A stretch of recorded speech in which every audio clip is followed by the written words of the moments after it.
Hello, this is your Mayor Keith Bell again, and I'm here to discuss with you an exciting new opportunity that we have within the city of La Marque. Many of us know that we have just recently, for the first time in our history, been able to hire a public relations specialist. His name is Joshua Pritchett, and he has been tasked with providing resources for information that all of our community members can access. And he's been hard at work at this process, and he has been building informational systems and content on many different platforms so that we can inform you, our public, of all of the wonderful things that are happening in our community. And so he has worked with our CTY program.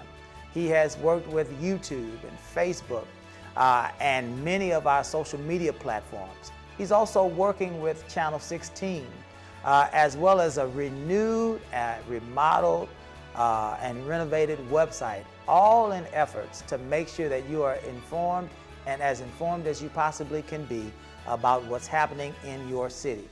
One of the things that we're doing now is we're providing for the proclamations that we read in our city council meetings. We're providing for them to be presented to you in a different fashion. And so throughout Channel 16, Facebook, and many other platforms, you will see us speak about the wonderful, wonderful celebrations that happen publicly and officially throughout our city.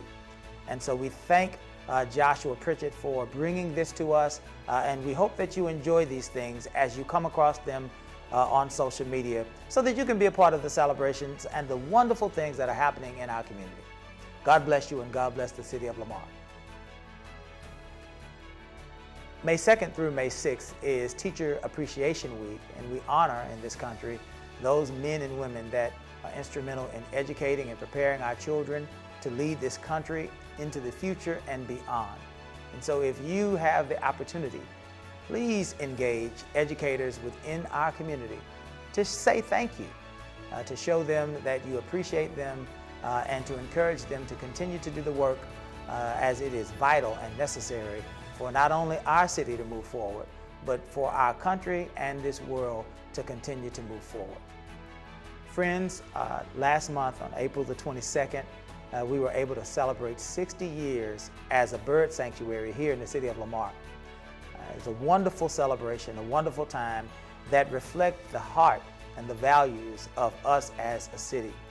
60 years of being a bird sanctuary meant that we were on the cutting edge of our environment, even back in times that it was not as popular as it is today. Wonderful experience on that day. We had so many members and so many aspects of our community join together to celebrate with us. We had our Parks Board, our Keep La Marque Beautiful Commission, as well as our Garden Club and a new business, Sweet Treats.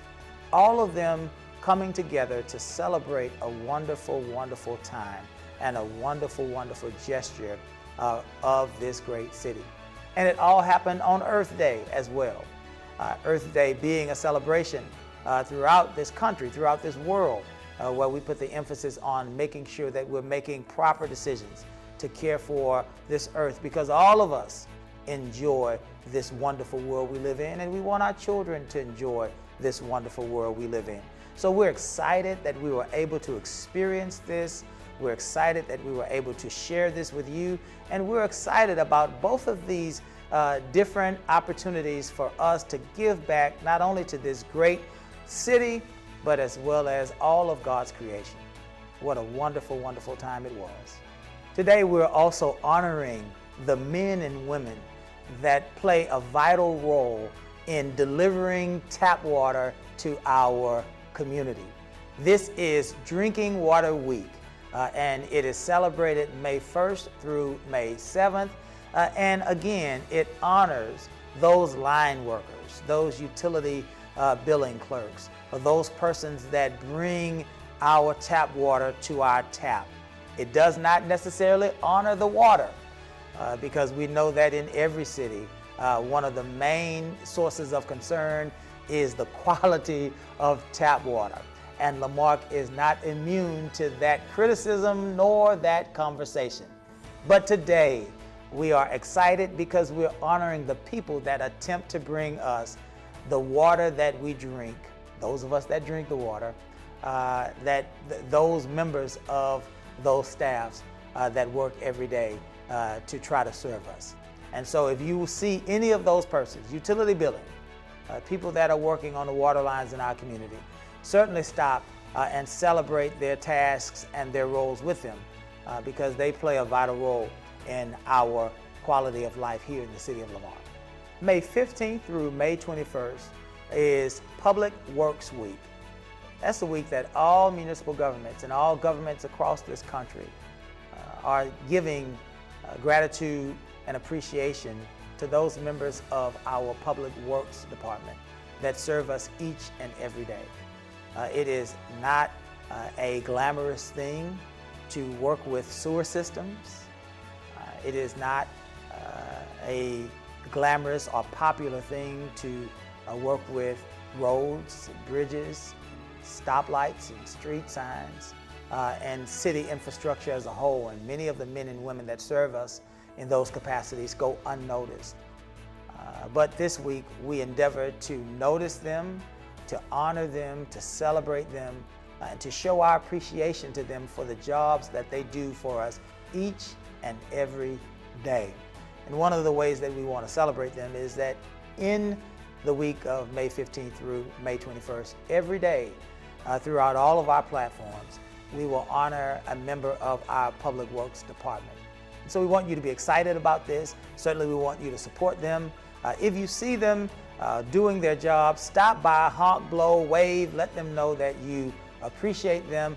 If you have the ability to be online when you see their stories, certainly we would love for you to comment because they hear you, they see you, and they know that you are supporting them. So let's support them in a way that they can feel it so that we can move our city forward together. May 15th through May 21st is Emergency Medical Services Week, or EMS Week. This is a week that we celebrate and we honor the many men and women in our fire department and even some of those in our police department that provide emergency medical services for us each and every day, where we are fortunate to have at our disposal ambulances and fire trucks and even the men and women of our police department to serve us on a moment's notice when we go through life-changing and life-threatening ordeals. And so we want to honor them. Again, if you see them in their capacity serving our community at any time during this week or beyond, we just like you to offer them a debt of gratitude, a wave, a honk, a smile, a kind word, or whatever you have been inspired to do, because these people need to know that we appreciate them and they need to feel our love. Also, May 15th through May 21st is National Police Week. It's a week that we get a chance to celebrate and honor the men and women that keep us safe, the men and women that prevent and prosecute the crimes in our community, men and women that give their lives for our own safety and for our well-being each and every day. If you see any of our officers through this week and beyond, please show them your gratitude. Please show them your support. Please encourage them and show them how much they mean to our community, because it is a very difficult thing to give your life and to sacrifice your own safety for the lives and safety of other people. So we thank them and we want them to know that we appreciate them. If you need more information on any of those items that we have discussed, you can look at the bottom portion of our screen. There are links that will lead you to the information that we've shared with you today. And certainly good luck to you, God bless you, and God bless the city of Lamar.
Welcome to the City of La Marque Hurricane Huddle. We're the City of La Marque Public Safety Team. We are emergency management, fire, police, and public works.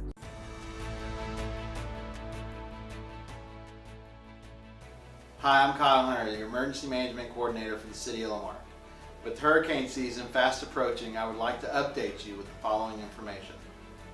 Part of the emergency management team just got back from the National Hurricane Conference, where they learned of new technologies and resources that would be available to us if in need.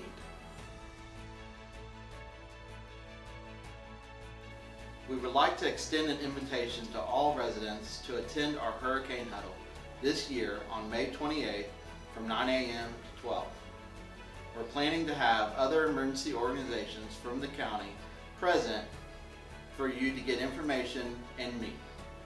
Please visit us at lmom.org for more information, resources, and preparedness guides for this hurricane season. Remember to stay safe and be prepared.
Howdy everyone, this is David Merriman, your fire chief for the City of La Marque, and I am here with a monthly snapshot for the month of April to keep the citizens, mayor, and council informed about what's going on in your fire department.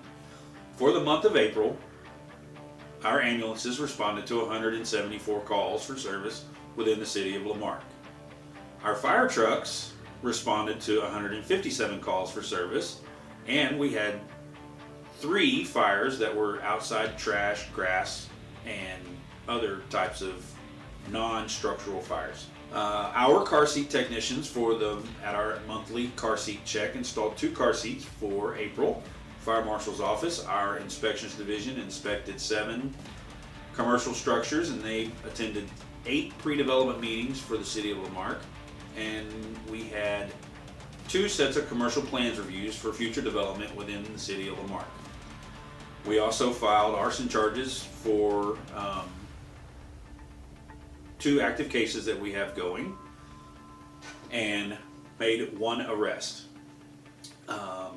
Our fire department and your firefighters have been hard at work this month training. They have completed 30 hours of company level training to include air consumption drills, SCBAs, search and rescue, ladders. Our fire department also received our biannual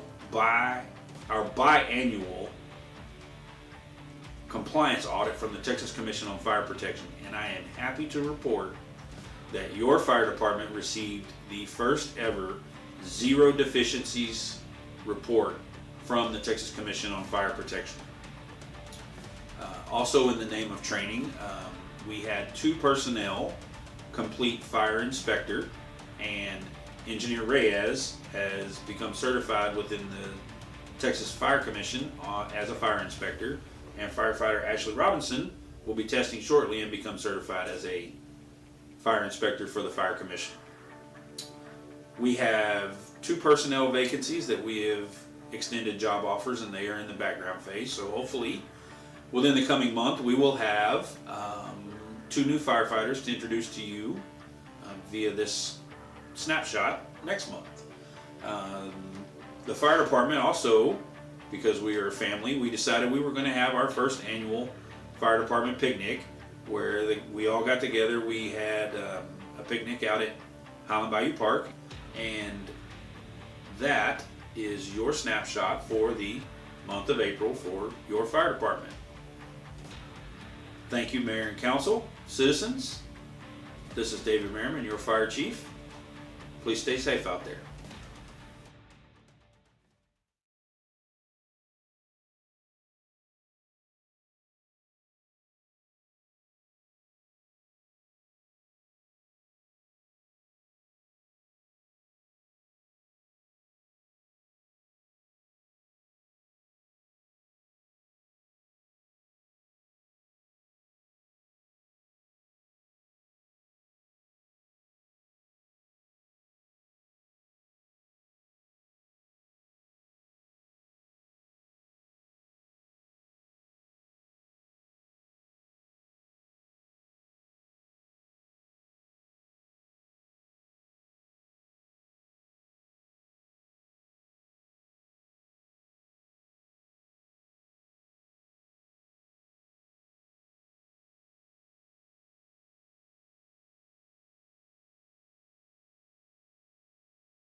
You ready? Yeah.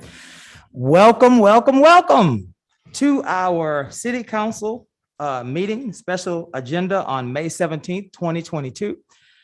Before we get started, I am going to cede the floor to our illustrious city manager and our city clerk so that they can make some clarifying points about our agenda tonight and how that agenda has been and will be constructed moving forward.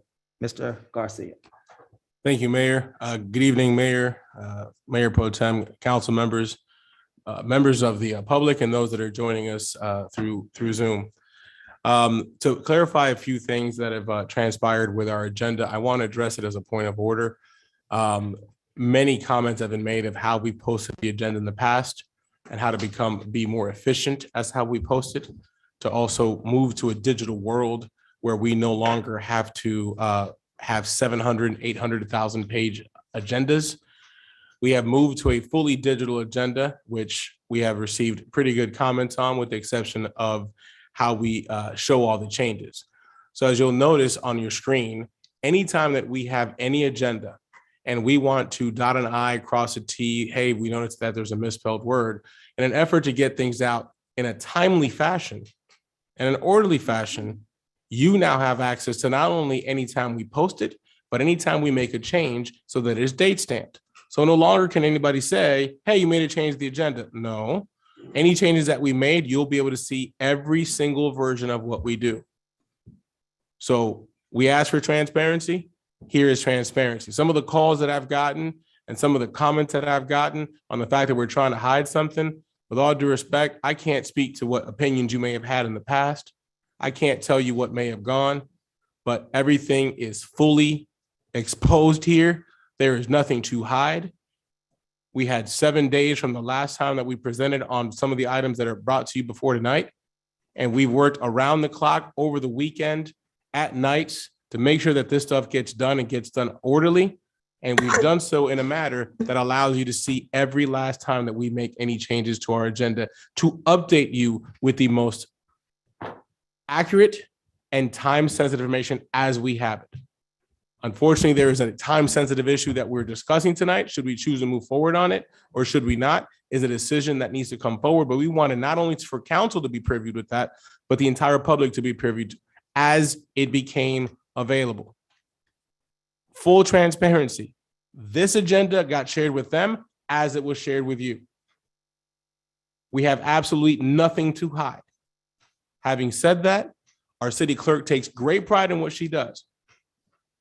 And she needs to continuously have this method of putting information out there so we can continue to put forth every type of change that you have. So you'll see on the agenda, every time that we made a change that's on there, it is posted. For those of you that have cordially reached out to us, thank you. For those of you that have gone in the next, a less than cordial method of contacting us with how we're dealing with the agenda, please schedule some time to see me so we can have that discourse in person. But some of the things that are being said about us and our staff is something I won't tolerate. So thank you for those that did so cordially. We can have a disagreement in a cordial matter all day. For everybody else, please, I am easy to find. City Clerk, do you have anything?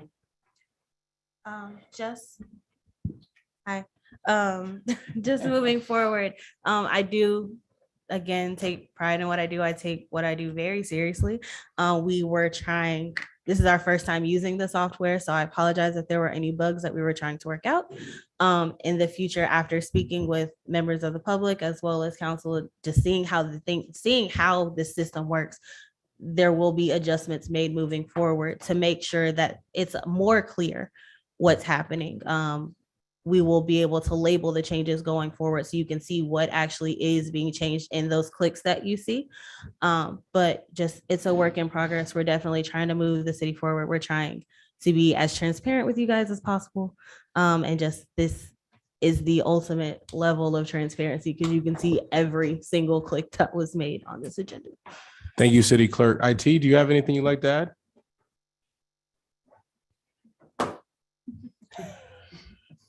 Kyle, a person of wise words. Having said that, folks, this is us, okay? Good, bad, or ugly. we're here to share it with you. We'll work on getting better. We tried a shorter agenda to be one that we could initiate this progress. Yeah. And for those of you that have mentioned how much cleaner it is to see, thank you, because that's what we were going for. Having said that, sorry to have taken so much time on the subject. No problem at all. No problem at all. Would you like to speak before the meeting opens? Because I'd Go like ahead. some clarity. These versions, I feel uncomfortable, very uncomfortable, right? In terms of the, under the postings, there are these 12 different postings in the various versions. We've got different agenda items, the certificate of obligation being the one that's on and off and on and off. And that difference, I think, is not permissible under the open meetings rules. And by the way, all those 12 different versions, the other thing is they all post the same day. They're certified by you, Kira, that it's certified, posted as of, I think it says 4 p.m. of a particular day. Okay, when it was posted, all of the versions have them, whether it has the CO, the certificate's obligation to discuss or not. Okay, so therefore, in terms of whatever council decides to do, with regard to that one issue, I can only talk about myself and how I feel and how I proceed. I will not be part of that discussion. I will excuse myself at the time that comes up because I think that there's there's this cloudiness over the agenda and how it was posted. That's my view. Well, that's interesting, Mayor Pro Tem. Very, very interesting. I wish that we can get involved in that, but this is a meeting and we are dangerously close to being outside of the agenda. We respect your comments and we take them into advisement. We need to end this. Kiara, as we end this, do you have anything else that you'd like to say versus what Mayor Pro Tem said? Sounds like we will address this on an agenda at one of our next meetings, Cesar, so that we can get into a thorough discussion. Anyway, thank you for your effort, Cesar, Kiara. Thank you for your efforts. And I believe that it's time for us to proceed. Very, very good. Notice is hereby given that the City Council of the City of Lamarque, Texas will conduct a special meeting on May 17th, 2022, beginning at 4:30 p.m. in Council Chambers, 1109 B Bayou Road, Lamarque, Texas, as well as via video conference hosted through Zoom in accordance with section 551.127B of the Texas Government Code. The presiding officer and a quorum of the Lamarque City Council intend to be and will be physically present at 1109 B Bayou Road, Lamarque, Texas. This location will be open to the public and the meeting will be broadcast at this location and via YouTube. The council will meet for the purposes of considering the following agenda. Item 1, the meeting has been called order. Item 2, roll call. Kiara, would you give us a roll call, please? Councilmember District A. She's muted. Can you unmute yourself? Yeah, I'm sorry. Present, I'm at 435 Riverwind Drive, Pearl, Mississippi. Zip code is 39208. That's 435 Riverwind Drive, Pearl, Mississippi, 39208. Thank ma'am. you. Councilmember District B. Present. Councilmember District C. Present. Councilmember District D. Present. And Mayor is present as well. Yes, ma'am. Thank you very much. Invocation and pledge. Let's stand for our invocation. And we would certainly like to ask Mr. Carlson to lead us in our pledge. Let's pray. Father of us all, we thank you for the opportunity to be here amongst one another. We thank you for this great city and every member that calls the city home. Open our hearts, Lord, our minds, that we might discuss and decide those issues that relate to our safety, our well-being, and the overall betterment of this town. Bless us, God, with grace, with kindness, with compassion, with thoughtfulness. Lord, we thank you for even the opportunity. God, we pray that you would bless those, our soldiers across this country that serve each and every day with distinction and valor. Bless our troops, Lord. In Jesus' name we pray. Amen. I pledge allegiance to the flag of the United States of America and to the republic for which it stands, one nation, under God, indivisible, with liberty and justice for all. Point of privilege, I would like to welcome back our distinguished colleague from the eastern portions of our city, Councilwoman District D. Welcome back, Mrs. McAuliffe. Thank you very much. Yes, ma'am. I'm glad that things are working out for you. Item 4, citizens' participation, limited to 3 minutes per person. Comments from the public will be heard at this time. Any person, watch this, Robert, any person who has signed to speak, we cross that portion out. You don't have to have city-related business. If you are signed up to speak, this council will hear you. May speak to our council. Citizens should give the mayor their name, address, and the item they wish to speak about. Compliance with Texas Open Meetings Act, the city may not deliberate on comments, personal attacks will not be allowed, and personnel matters should be addressed to the city manager during normal business hours. If you are joining us via phone, you may press *6 to mute or unmute yourself that you might be able to speak. If you are joining us via Zoom or smartphone or tablet, you may press on the microphone icon at the lower portion of your screen to mute and unmute yourself if you're wishing to speak. If you are a member of this audience today and you've signed up to speak, you may approach to your right, my left, to the podium.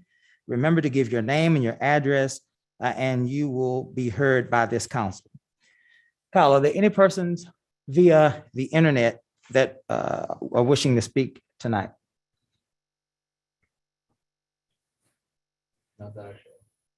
Very good. If by chance you see anyone, let us know and we will definitely hear them. Thank you.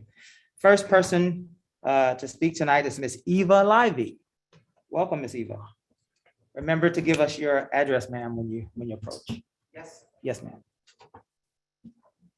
Should I adjust this? Because I am like Yes. way taller than Yes, anybody ma'am. else. So I want to make sure everyone can hear me. I'm going to do my best on this, you guys. I've kind of got it jumbled. I am speaking in regards to 7 on the agenda for this evening. And I'm going to do my best, y'all, seriously.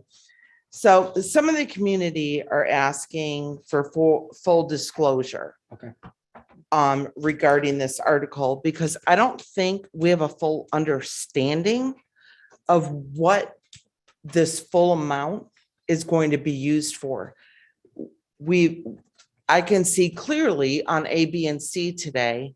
Thank you for the people that helped me to be able to see that. That it's mainly the water issue on that. It doesn't say anything about the police department. And I know that's not on the agenda, but I believe that is part of this, if I am correct. But it doesn't give us, the community, full disclosure or transparency on what those amounts are for each individual thing, how the money is to be spent, where and when. So it's not that anyone doesn't think that the monetary amounts should be spent within the city, but it's the way it is going to be spent. In regards to that, we ask for good faith in going forward with the city council to make the right decisions on this. If we as a city have not been notified on every single thing that this certificate of obligation is, that's, if I am correct, it will reflect onto our debt services. And with that being said, with or without a rollback, That amount right now, I checked today, if I'm wrong on this, please correct me, 18.9 cents. It was at 16. So, but that is what it is showing on the Lamarque page, the website, which also needs to be updated, y'all. Yep. Horribly. So we need for you guys to show the community where and when the money is going to be spent and the exact amount of this certificate of obligation of where it's going to be and the effectiveness of where it's going to be on the debt services. The debt services is added to our tax rate amount. It is an additional amount to it. A lot of people don't understand that. So if that's something that could be added to a next agenda, because I have a lot of people asking me that question and I want to make sure I answer them correctly. Yes, ma'am. Because we all know I don't like doing bad facts and I'm not about that. Yes, I'm ma'am. about whichever side you're on, I will give you the facts you need. So this obligation, I feel at this point in time, should not and cannot be approved by any of you because you have not made a transparency to us as the citizens of this community. We pay you all. We pay you. So the community has a right and a say on where these monies go. The fire department was paid through a certificate of obligation. The two items that one of them was never mentioned, honestly, the police department was not mentioned on any 3, A, B, or C that is on the agenda for tonight that you guys are ready to approve. There's nothing on there for that additional amount of monetary amounts that would be added to add up to that $28 million or whatever the exact amount is. I don't think that's fair to us as citizens. We have that right to know where this money is coming from, where it's going to go to. And how many quotes did we receive from other businesses to do this? Is it 1? Is it 2? Is it 3? I know from what I've done my entire life that I always receive 3 quotes. I don't always go with the cheapest. I always don't go with the most expensive or who can do it the quickest. Yeah. It's about who does the right thing. And that would be falling back for us as a community to understand it better, to do the right thing. We have been promised that from day one. Sorry, I used my hands. Yeah, you're fine this evening. You're fine. With that, an aspect of all of this falls into place. The City of Lamarque website page does fall under the 7-1 right now because of the fact I have spoken directly with Kiara and I've sent emails today and I hope I did that professionally. You did. Thank you. In regards to, I don't know how many of these agendas I've received, but none of them are the same. Not one. It's insane to me to think as a city, we cannot get amount of information to us correctly. It does feel like it's, it doesn't feel comfortable. No warm, fuzzy feelings. Also too, we don't even have a property set yet. Oh my Lord, I'm so sorry. Finish your statement. We don't have a property set yet for the police department, where it's going to be, what's going to happen with it. How do we know what that number is going to be? And what about the add-ons? Where's that money going to come from? Y'all can't tell me you can build something and not have add-ons. I know better. So with that being said, show facts, show the numbers, properties, so forth. And understand that all of us together want to come together. We don't want the diversity in this city anymore. Yeah. We're sick of it. Yeah. Yes, ma'am.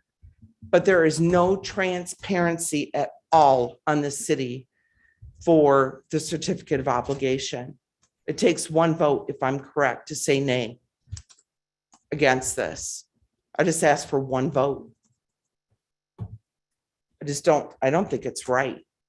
There's no transparency in this at all. Thank you. Ms. Eva? Yes, please, please, please. If you support that viewpoint, please, please, please. Ms. Eva? Ms. Eva? You did really well. You did really well. Thank you. Sir. Perfect. Let me say this to you, just as a point of information. We are all volunteers here. You said, Correct. yeah, you said we get, you all pay us. You said we pay y'all to do certain things. I was just clarifying that the council is, all of us are volunteers. We get $50 a month for reimbursement for gas and Right. yeah, just wanted to clarify. Other than that, But you did however, perfect. you are, We are beholden to you. Exactly. Absolutely. That is an absolute that's all fact. I wanted Yes, to ma'am. say. Thank you Thank for you. that. Thank you Miss for that. Yes, Lizzie? ma'am. I need your address for the record. Sorry. Oh, did I not say that? Oh my Alright. gosh, no. Okay. 2808 Fannin Street. Thank you. Very good. Thank Thank you. you. Thank you, Ms. Eva. Mayor, may I? Yes, sir. Point of information? Point of information. Okay, Also, folks here are present to have the discussion on this item so we can educate the entire public on that. They are present here for when that item comes up so they can have a moment to discuss the options that we have available. Yeah. So Ms. Eva, when the gentlemen come to present today in that section of the meeting, you are more than welcome to come back and ask as many questions as you like to get the clarification you need. Yes, ma'am. Do you all know the answers? Well, let's get past that part. And before we start, when we get to that agenda item, you can ask us then. Item number 2, Robert Mitchitich. Welcome, Mr. Mitchitich. As always, please give your address when you come. Robert Mitchitich, 24 North Curlew, Lamarck. Item 7.1, the resolution. And let me first say, I reflect what Ms. Lively was saying and what Mr. Compion was saying about this agenda. It's very confusing. And I also believe that when you make a change to an agenda and it's not within that, when that 72 hours, if it's shorter than that, that whole thing needs to be put off. And I don't buy these changes. That's the software allows it, but it's not proper code. Now, 7.1, you have this under the consent agenda. I just heard that it's going to be an open discussion. For those that don't know, consent agenda means it can be passed. And if not, if the mayor or one council person doesn't pull it for discussion, it will be passed without any discussion. And that was the case at our last council meeting on the 9th. And I had asked for it to be discussed that night, but it was delayed till today's meeting. So I'm hoping that we can have open discussion about it. Sure. I'm hoping that there can be the full disclosure and maybe even table this thing till you can actually publicize, other than just verbally here, but publicize every priority thing that we have on capital expenditures that we're looking at. And that includes our wastewater treatment plant, our water line replacements, which are not part of that 58 million grant. But we need to see what our future liabilities are going to be before we throw money into this building. When we still have space available at our other buildings that we have, there are ways around these things. And that building the building isn't going to solve the crime thing. But we need full disclosure about the money, because as it is now, with that 15 million on top of what we owe, 28 million, that's $41 million. That buys a lot of items. I'm not a fan of this being passed tonight. I'd like to see disclosure. Thank Thank you. you. Thank you for your comments, Mr. Mitchitich. Mr. Terry Pettijohn, welcome, sir. As always, address. Terry Pettyjohn, 41 Borondo Stretch, Lamarck, Texas. I'm here to object to the certification of the tax rollback election based on the petitioner of that election. We have discovered that Mr. Lowry renewed his driver's license in 2016 in Washington State. And with that, he also automatically renewed his voter registration. And we cannot find that he has a Texas driver's license, and neither can we find that he renewed his voter registration in Texas after he had renewed it in Washington State. So we believe that the petition should be, because of the petitioner, that the tax rollback election should be disallowed, and he should have to start the process over. Thank you. Thank you, Mr. Pettyjohn. Justin Pulliam. Welcome, Mr. Pulliam. Address, please, sir. Good evening, Mayor Bell. Justin Pulliam, 8919 Japonica in Rosenberg. I would like to thank you first for your very generous policy towards receiving citizen comments, questions, and criticisms, the amount of time, the leeway allowing citizens to come up and ask questions later on. I think that's great, a great show of transparency.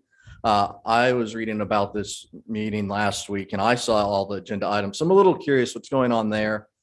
But I've been following things here in Lamarck for a little over a year. I have a publication called the Corruption Report. And so I try to figure out what is government doing? What are the people not in government doing? City administrators, those politically active on the scene.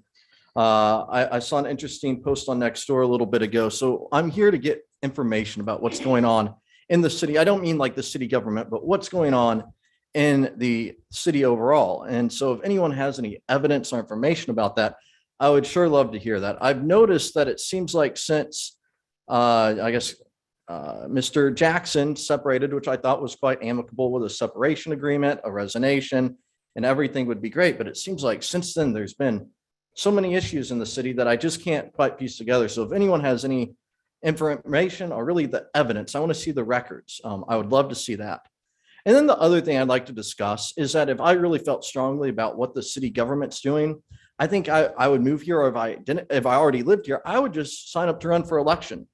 I wouldn't do all these petitions that get very divisive. I think was the word earlier we're looking for. We want to end the divisiveness, not the diversity. I think the diversity of the city is good. I think the divisiveness is not. And I see what's going on social media. So if I didn't like what was happening, I think I would put my name in the hat and challenge you, Mayor Bell, or challenge a city councilor. But that's, I think, how I would go about it and put my ideas for the city. I mean, if we're going to lower tax rates, the government should certainly be careful with our funds, but we need benevolent government services. If we can't pay them, what's the plan? What it's going to get rid of? Are they going to shut off the water, fire the police, the patrol officers, get rid of an engine company? That's not going to be good when someone's house is on fire. So I hope the people who are doing these things in the government, I mean, not in the government, in the community, making it very hard for the city manager, the council budget process can be very difficult. What's the plan to make sure that the people still have these benevolent government services to serve the needs of the community? And again, I'm just asking for evidence from anyone about what's going on. I'd like to tell this story the best I can. And I thank you, Mayor, for taking my comments and everyone else's comments tonight. Yes, sir. Thank you, Mr. Pulliam.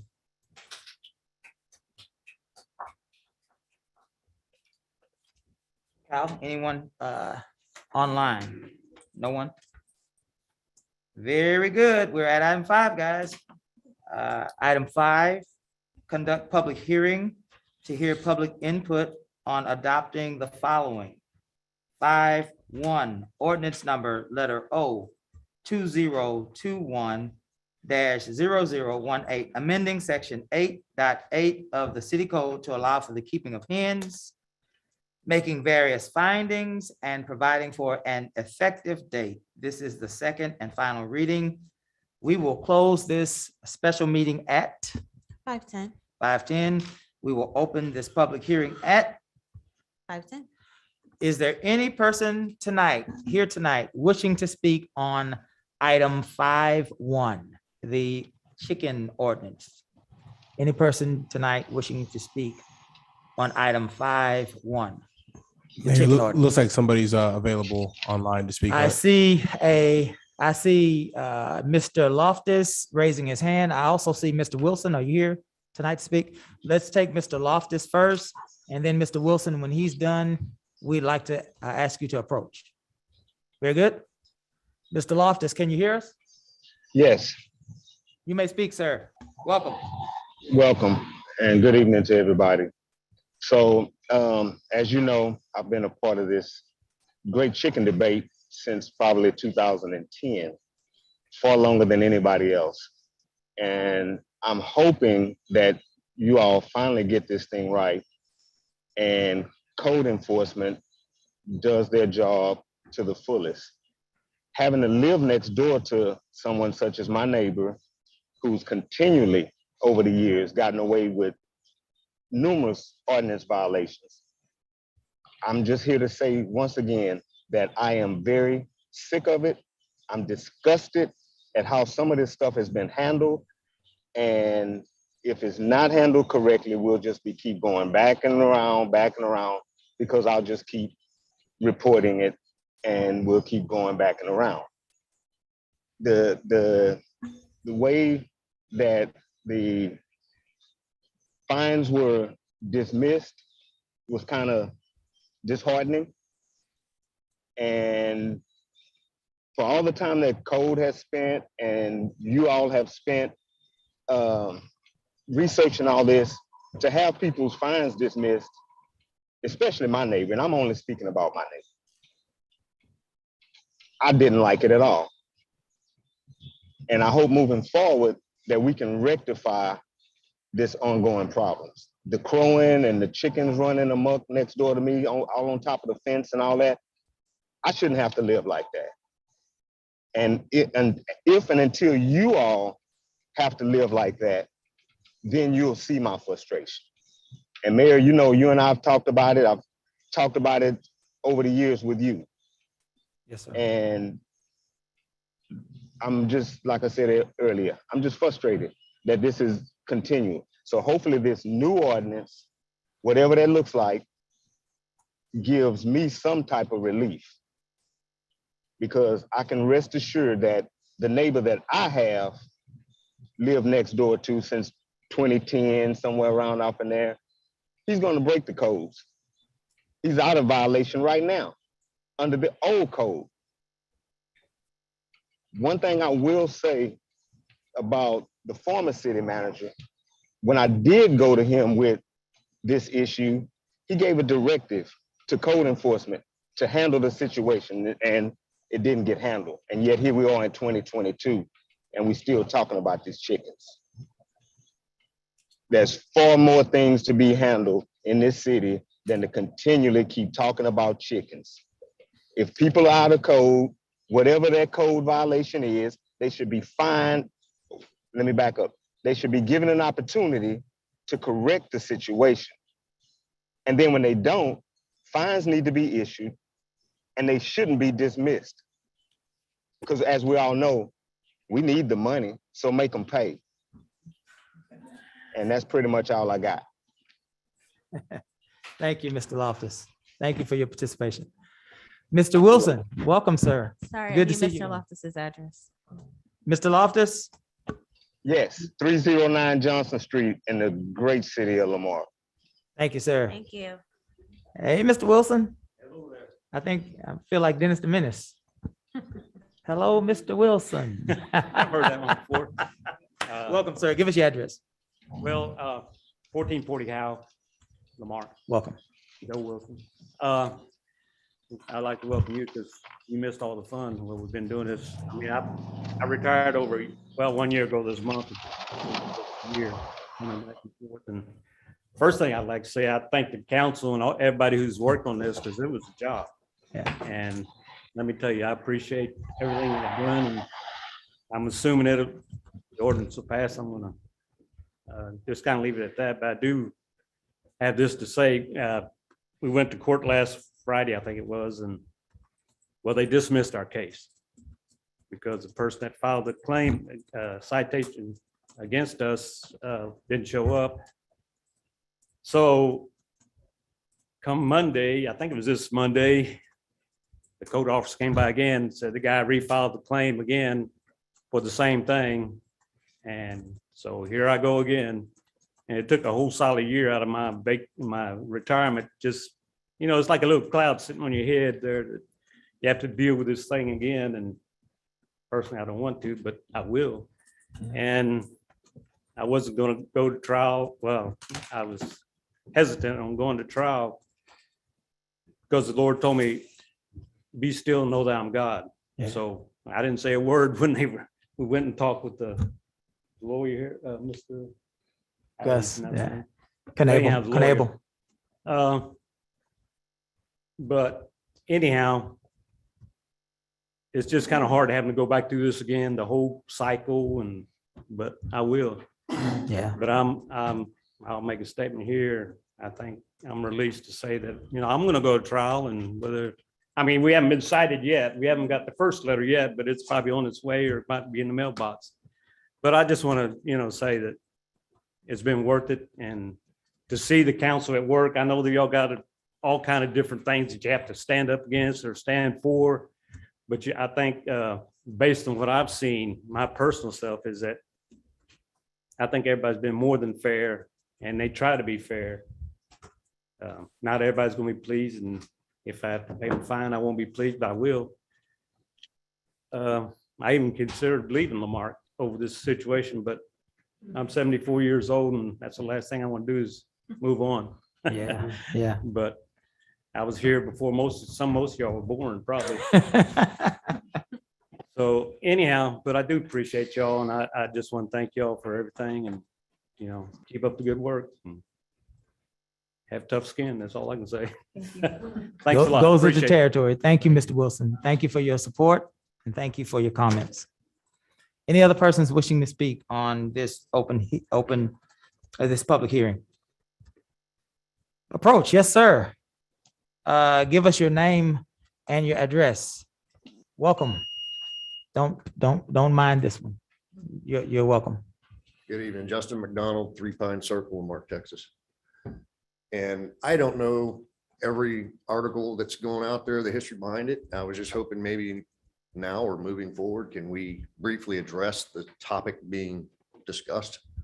I mean, I'm sitting here curious why anybody would allow inner city residents to keep chickens. My neighbor did that 2 years ago, and within months I had flea infestation. Why would we open that book? Yeah. So if that's the issue, it just doesn't sound right. Well, without I mean, I know people want yeah. their animals, but without getting too deep into it for the sake of time, we've had a chicken ordinance here for I guess since the 60s, 70s. It's been a pretty 70s, and we have had issues with it over the years, and this council attempted to address it. I believe we started last fall, maybe. And we're trying to make it fairer, because we have residents that want to keep chickens. Sure. And we have residents that don't want chickens to be kept. And so we had to try to find a healthy balance. So this ordinance gives our citizens the opportunity to keep chickens, but it puts more of a responsibility on them for the keeping of those chickens in a way that would not unduly harm their neighbors. Right. That's what we're trying to find, this balance. And so it's an ordinance. As long as we're doing that, yeah, that's great. Yeah. And so we will continually, sir, to, every 6 months, a year, whatever, look at this ordinance to see how we can make it better. Cool. Yes, sir. Thank you, Mr. McDonald. Thank you for your participation.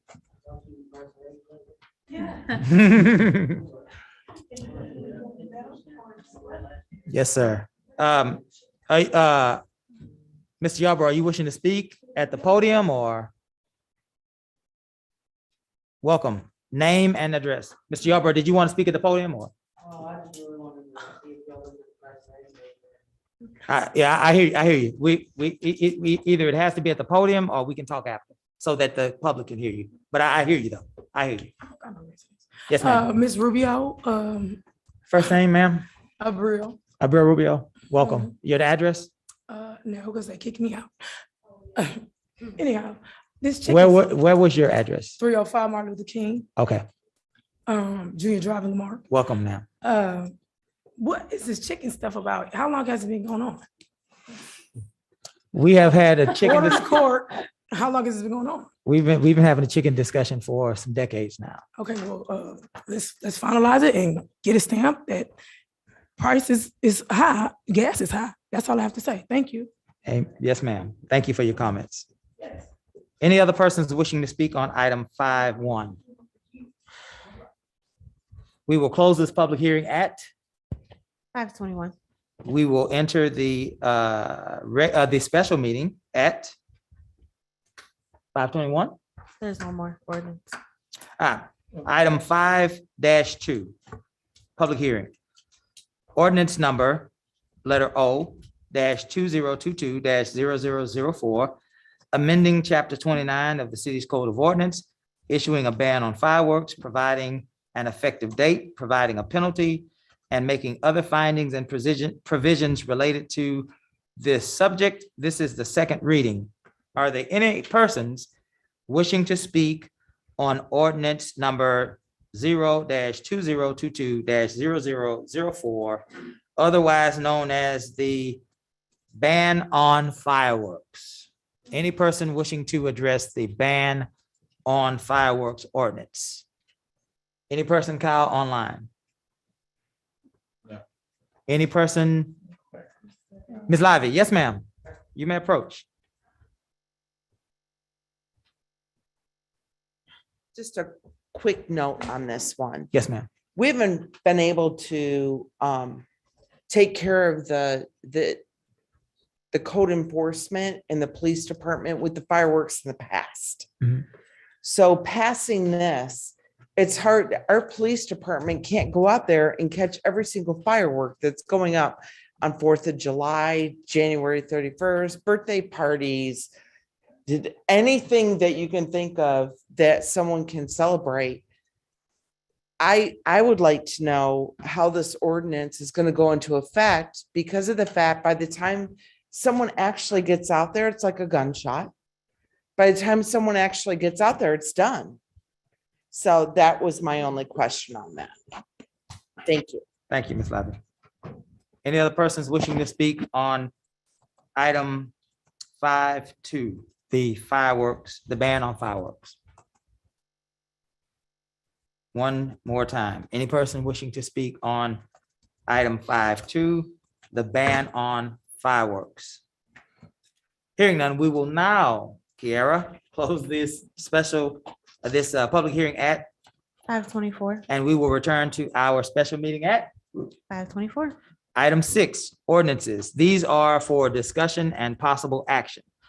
Ordinance 6-1, ordinance number letter O -2021-0018, amending section 8.8 of the city code to allow for the keeping of hens, making various findings and providing for an effective date. This is the second and final reading. If it is passed with, after 30 days, it will become an ordinance. I will entertain a motion at this time. I move that we approve. Is there a second? Second. Is there any discussion? Yes. Mr. Carlson? You said it would take effect in 30 days. According to this ordinance, it would take effect August 1st. Well, So is it August 1st or 30 days? Is, by law, ordinances are 30 days, correct? If they don't have an effective date, this one was issued an effective date. right, right. Very good. Thank you for that, Michael. Yes, sir. Any other discussion? Hearing none, I'll call for the vote. All those in favor? Aye. Aye. Thank you, ma'am. Any opposed? Item 6.2, ordinance number letter O -2022-0004, amending chapter 29 of the city's code of ordinances, issuing a ban on fireworks, providing an effective date, providing a penalty, and making other findings and provisions related to the subject. This is the second and final reading. Do we have an effective date on this? Yes, May 20th. May 20th? Yes. May 20th. Okay. I will entertain a motion to approve. No, May 20. That's ordinance. Ordinance, the second one. Yeah, 2020. I'll entertain a motion. So moved. I second. There's a motion and a second. Mayor Pro Tem, you want to speak? I have an amendment, just for clarity purposes. Okay. Under the section 29-6A, paragraph 2, the fireworks includes sparklers. And that's something I had mentioned to the fire chief and Gus, and I think the city manager. Sparklers are regularly used in children's birthdays and in weddings, anniversaries, things of that nature. And I would ask that we delete sparklers from there and include it as part of the exceptions. Is that right, Gus? Under exceptions, which is D1. Mayor Pro Tem, while you're speaking, I'm getting Chief Merriman to come up, see if he can help us with some of this. Yeah, yeah. So we spoke on this. welcome, Chief Merriman. You heard Mayor Pro Tem's question and his concern. Can you help us to understand what this I did.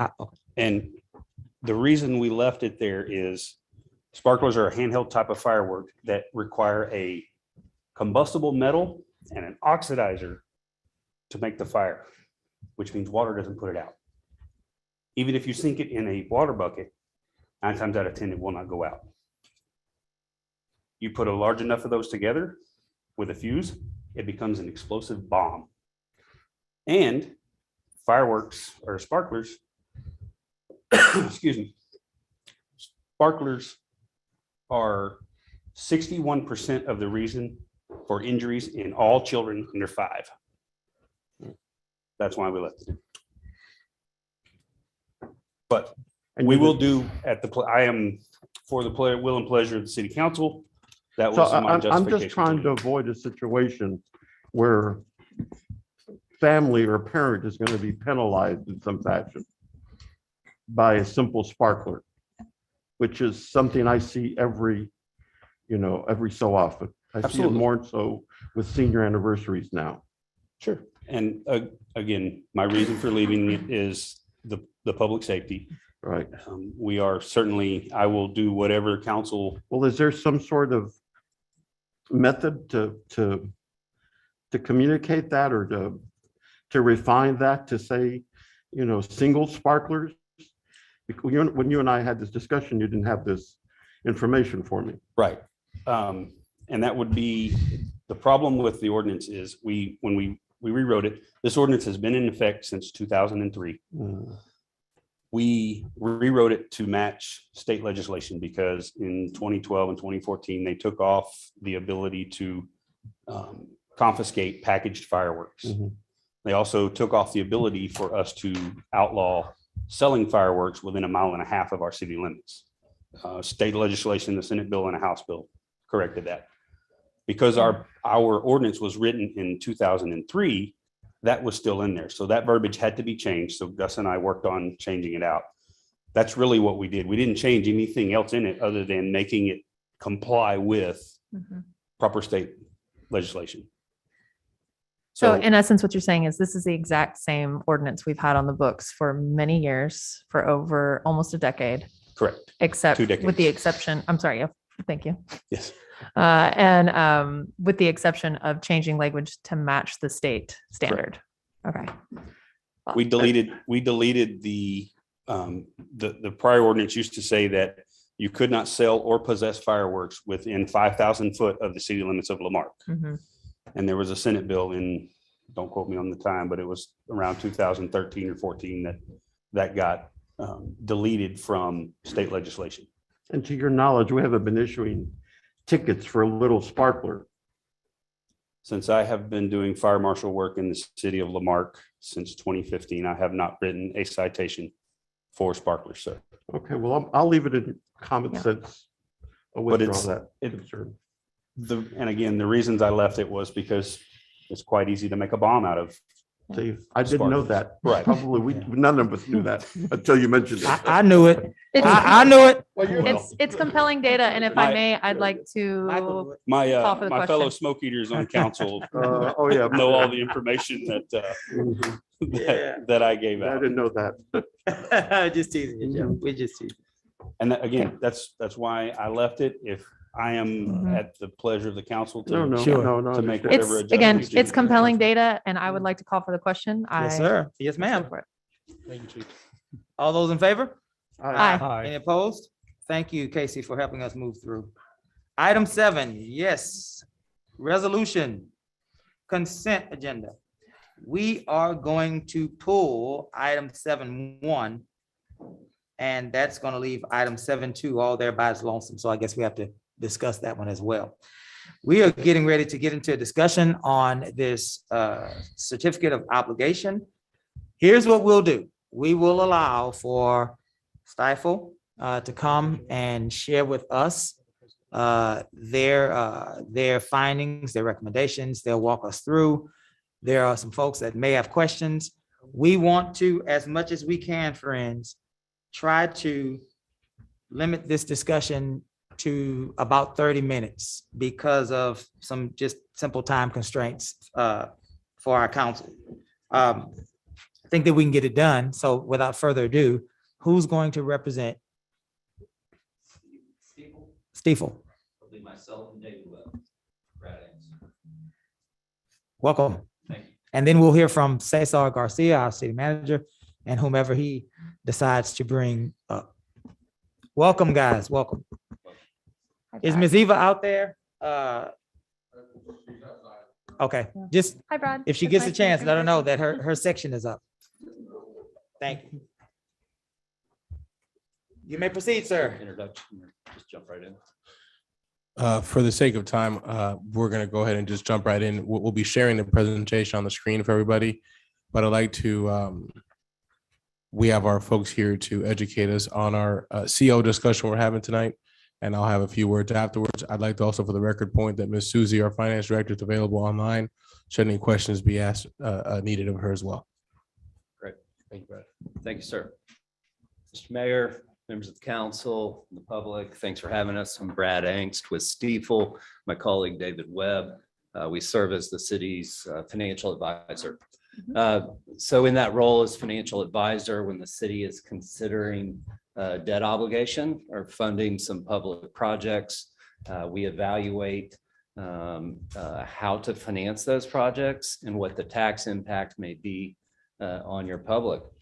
So the city is considering certificates of obligation for a public safety building, potentially some water services and repairs, and potentially some parks and rec improvements.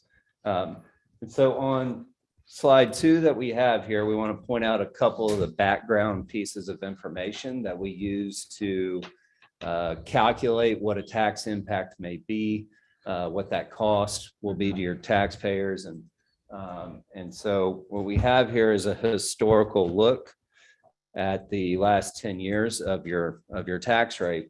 And I have in a orange box there in the top left, the table in the top left, we point out the M&O rate. That's your maintenance and operations tax rate. That portion goes to pay salaries, pay services, all the ongoing costs of your operational needs. INS rate stands for interest and sinking. That is your debt service rate. And that portion of the total tax rate is used to repay your debt obligations that you have used to finance and fund your capital projects over the last several years. So this past year, or the current year, budget year that you are operating at, that amount was set at 55 cents. Of course, the rollback election that recently passed will lower that to 47 cents. And so those two underlying components of the total tax rate will need to be adjusted. Your ongoing budget will need to be adjusted, and a new total tax rate will take place. Okay, so that's the tax rate side, on the top right-hand side is a look at the taxable assessed valuation. So that's the value of all the properties within the city that make up your tax base. And so as that increases, the city brings in more revenue. Of course, you're all probably aware of how fast the city has been growing over the past years. We did some calculations just in the last 9 years, you've averaged a 10% growth rate in this assessed valuation. And here in the last 3 years, you've averaged a 17% growth rate. In early discussions with your finance director, Ms. Susie Koo, it sounds like that number is probably going to come in about 15% growth again. A lot of that is based on commercial growth, Amazon facilities, some other fast growth items and new items that are going on here in the community. Okay, next slide, please. Okay, so this is a summary of 3 different financing scenarios. We looked at the ability of the city to take on $12.5 million through a certificate of obligation, $10.5 million, and $8.5 million on the right-hand side. All 3 options are within the current capacity of the city. And what I mean by that, I mean that you can issue these certificate of obligations without increasing that total tax rate and not increasing it from the rollback rate of 47 cents. Mm-hmm. And the way you can do that is because of the growth in your community. If you keep the same tax rate, when you have a growing tax base, it produces more revenue. Mm-hmm. So the 12.5 million on the left-hand side in the green column would provide approximately 13 million of proceeds, a total debt service figure of 21.7 million based on current market interest rates. With a buffer, we've put an additional 0.5 percentage point on our numbers because of the volatility and the time it would take to get to market. That type of issuance would equate to a maximum total tax rate on the bottom side there, bottom line, of 46.67, about 1 penny less than the 47.71 cents that will be the rollback voter approved rate. The 10.5 million issuance equates to about 17.6 in total debt service. And that would be structured as well to have approximately 46-cent tax rate payment. And I'll show you here in a minute why those are very similar. And then the $8.5 million issuance would equate to about 13.5 of total debt service, which can also be accomplished with the 46-cent tax rate, which is a penny below your current rollback rate or voter approval rate. So these 3 options, like I said, they can be done within the current total tax rate. There's actually quite a bit of capacity beyond that. Mr. Compion last week asked us, what's the total capacity if we stayed at that tax rate over the next 20 years or so? And we ran those numbers this past week. The city actually could afford to do about 50 million of projects without a tax rate increase. So this is quite a bit below that full capacity that you have while maintaining the total tax rate. I have some detailed numbers to follow on each one of these options. I'd be happy to walk through the model that we have. Essentially, the highlights, if we can go to that next slide. Thank you.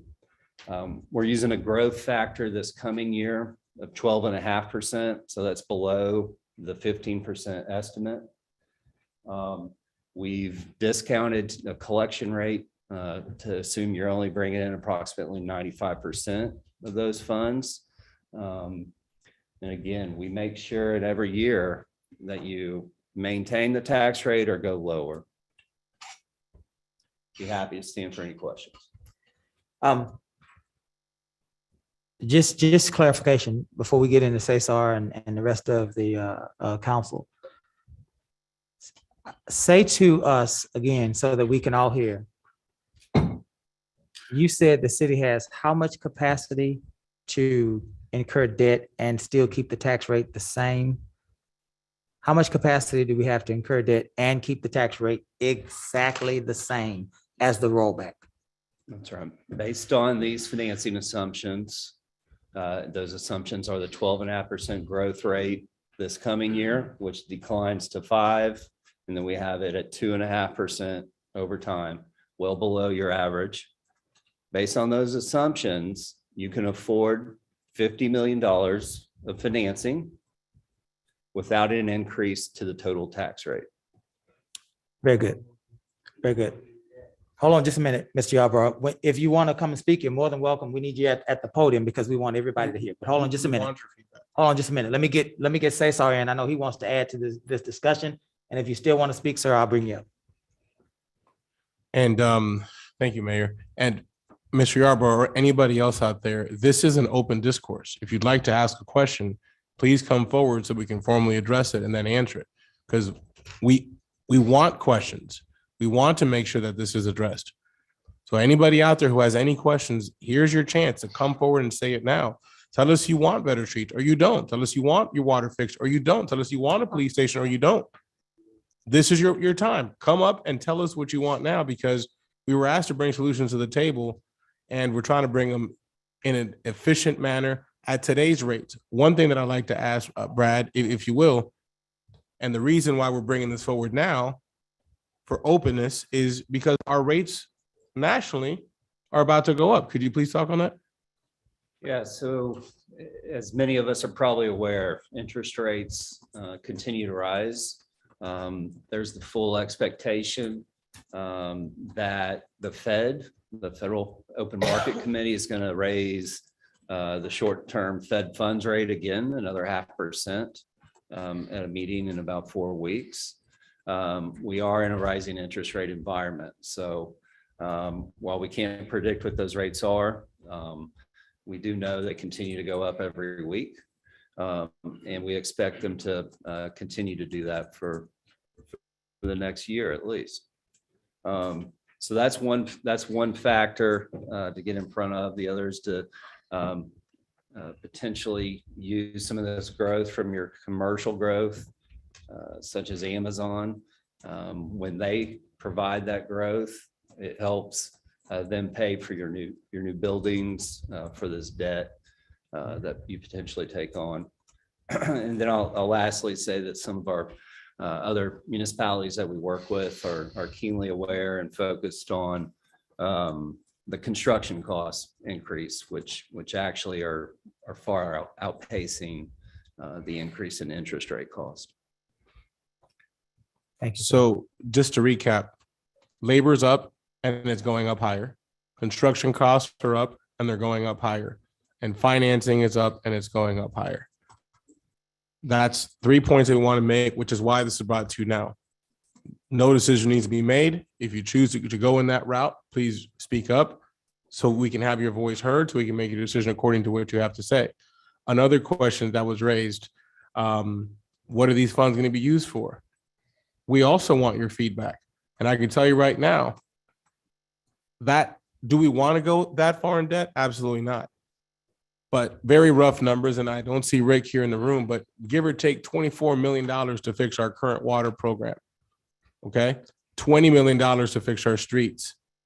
So you're asking about the public safety building. Yes. Now we're looking at other forms of being aggressive through grants, through different relationships. As we had at the last meeting, we had Gulf Coast Water Authority come forward and speak about ways that they're going to try to help us.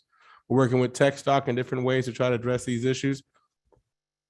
These are our options. And now it's time for us for the public to tell us what you want. We keep saying that. We've been saying that up here, been over here just a little over 2 months. And I think that's the one message we keep saying is, tell us what you want so we can go find the solutions on how we're going to get you those things. Tell us what your needs are so we can go address that. Our public safety building committee has now had 2 meetings, correct me if I'm wrong, City Clerk. So they've had 2 meetings. They're still getting down to what we can do to try to minimize our size of our growing police infrastructure. However, as we know, our population continues to increase. Our ratio of 2 police officers to every 1,000 residents, well, we're at that threshold right now. We have 36 sworn officers. Correct me if I'm wrong, Chief. 36 on hand, 39 authorized. Okay, so 36 on hand, 39 authorized, and we're over 18,000. So we're already pushing that.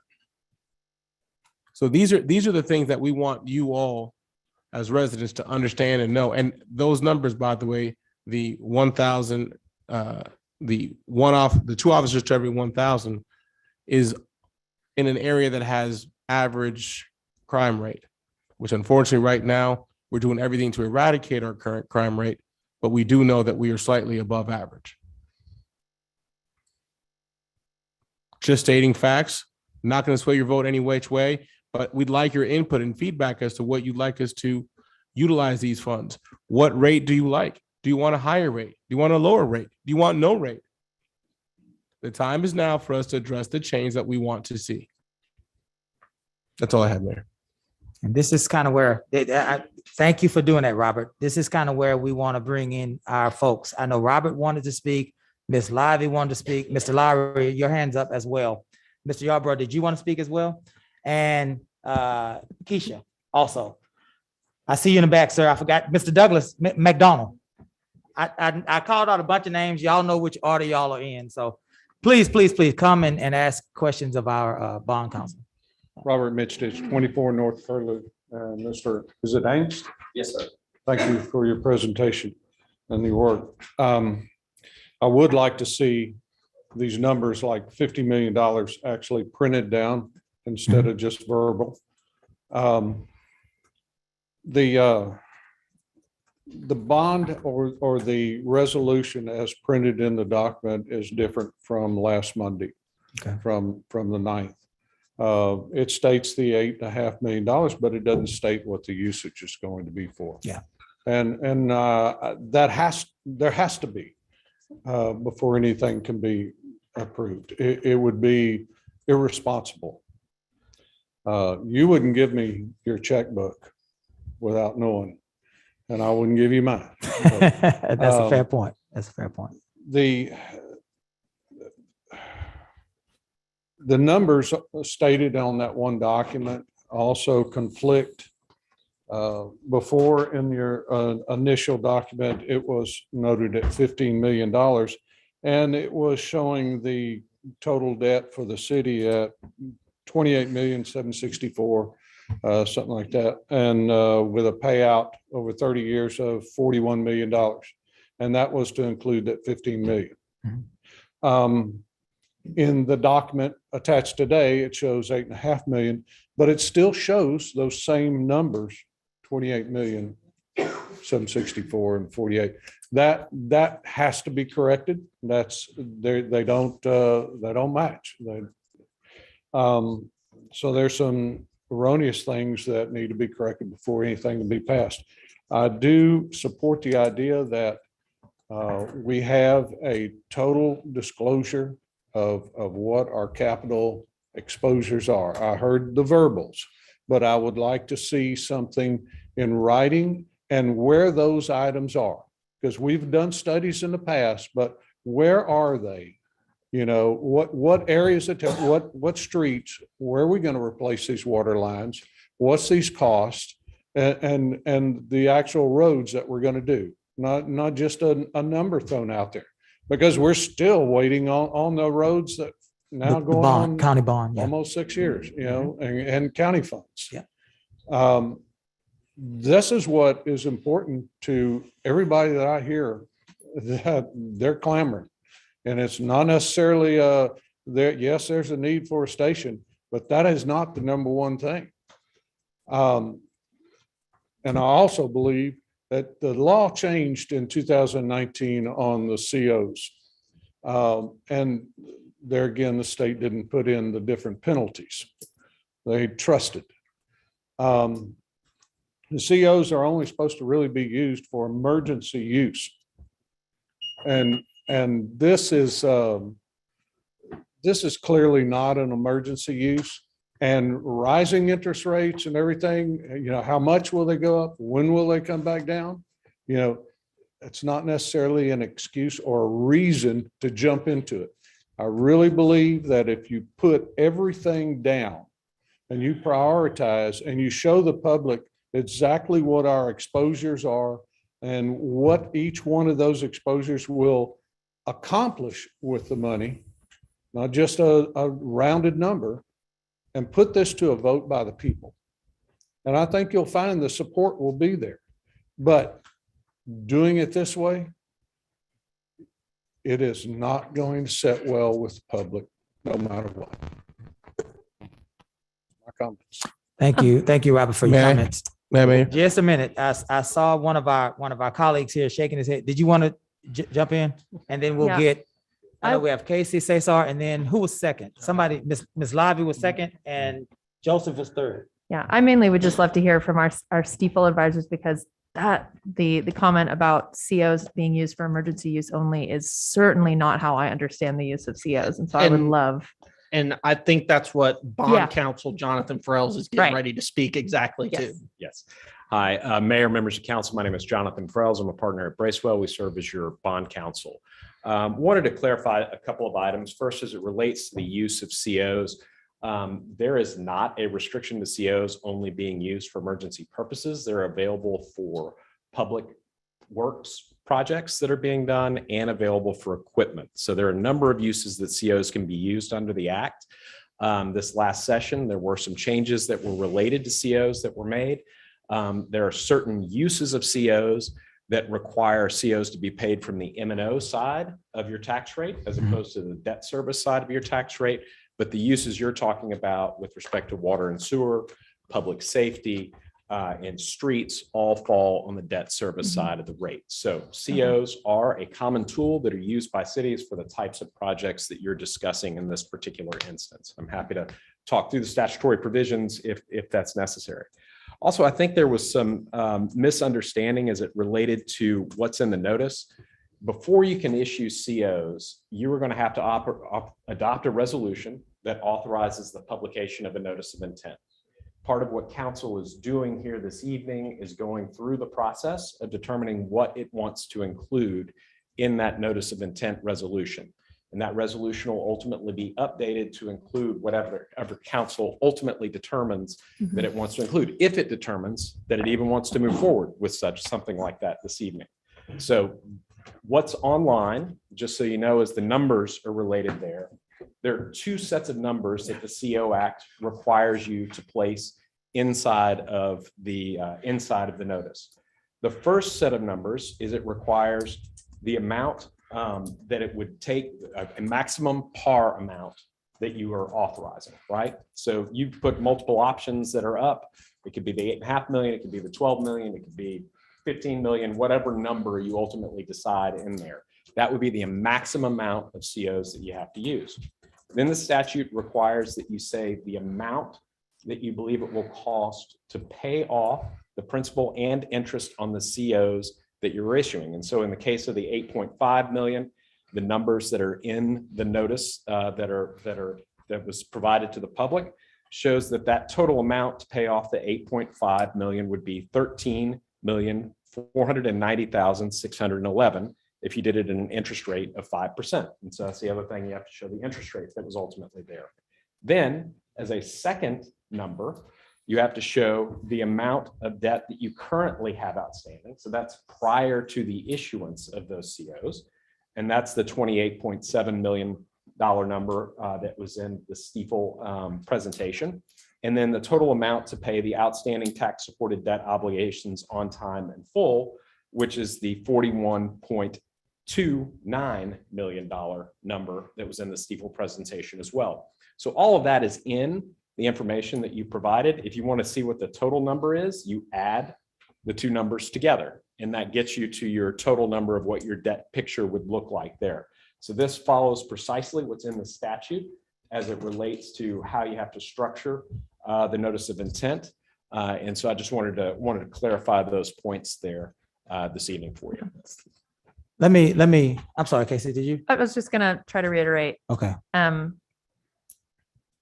That so everything that's been provided is as it should be per the standard. That's correct. So chapter 271 of the local government code is the chapter that we're operating under. It's subchapter C.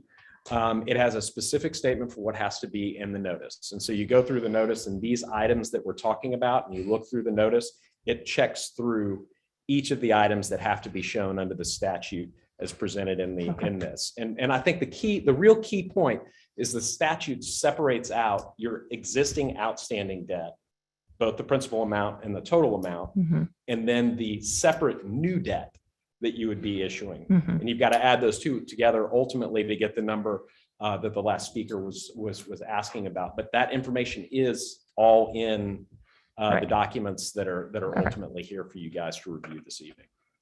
Thank you. Sure. Let me ask you this. I think we're going to bring Ms. Eva up here for a minute, and she has some questions she'd like to ask you.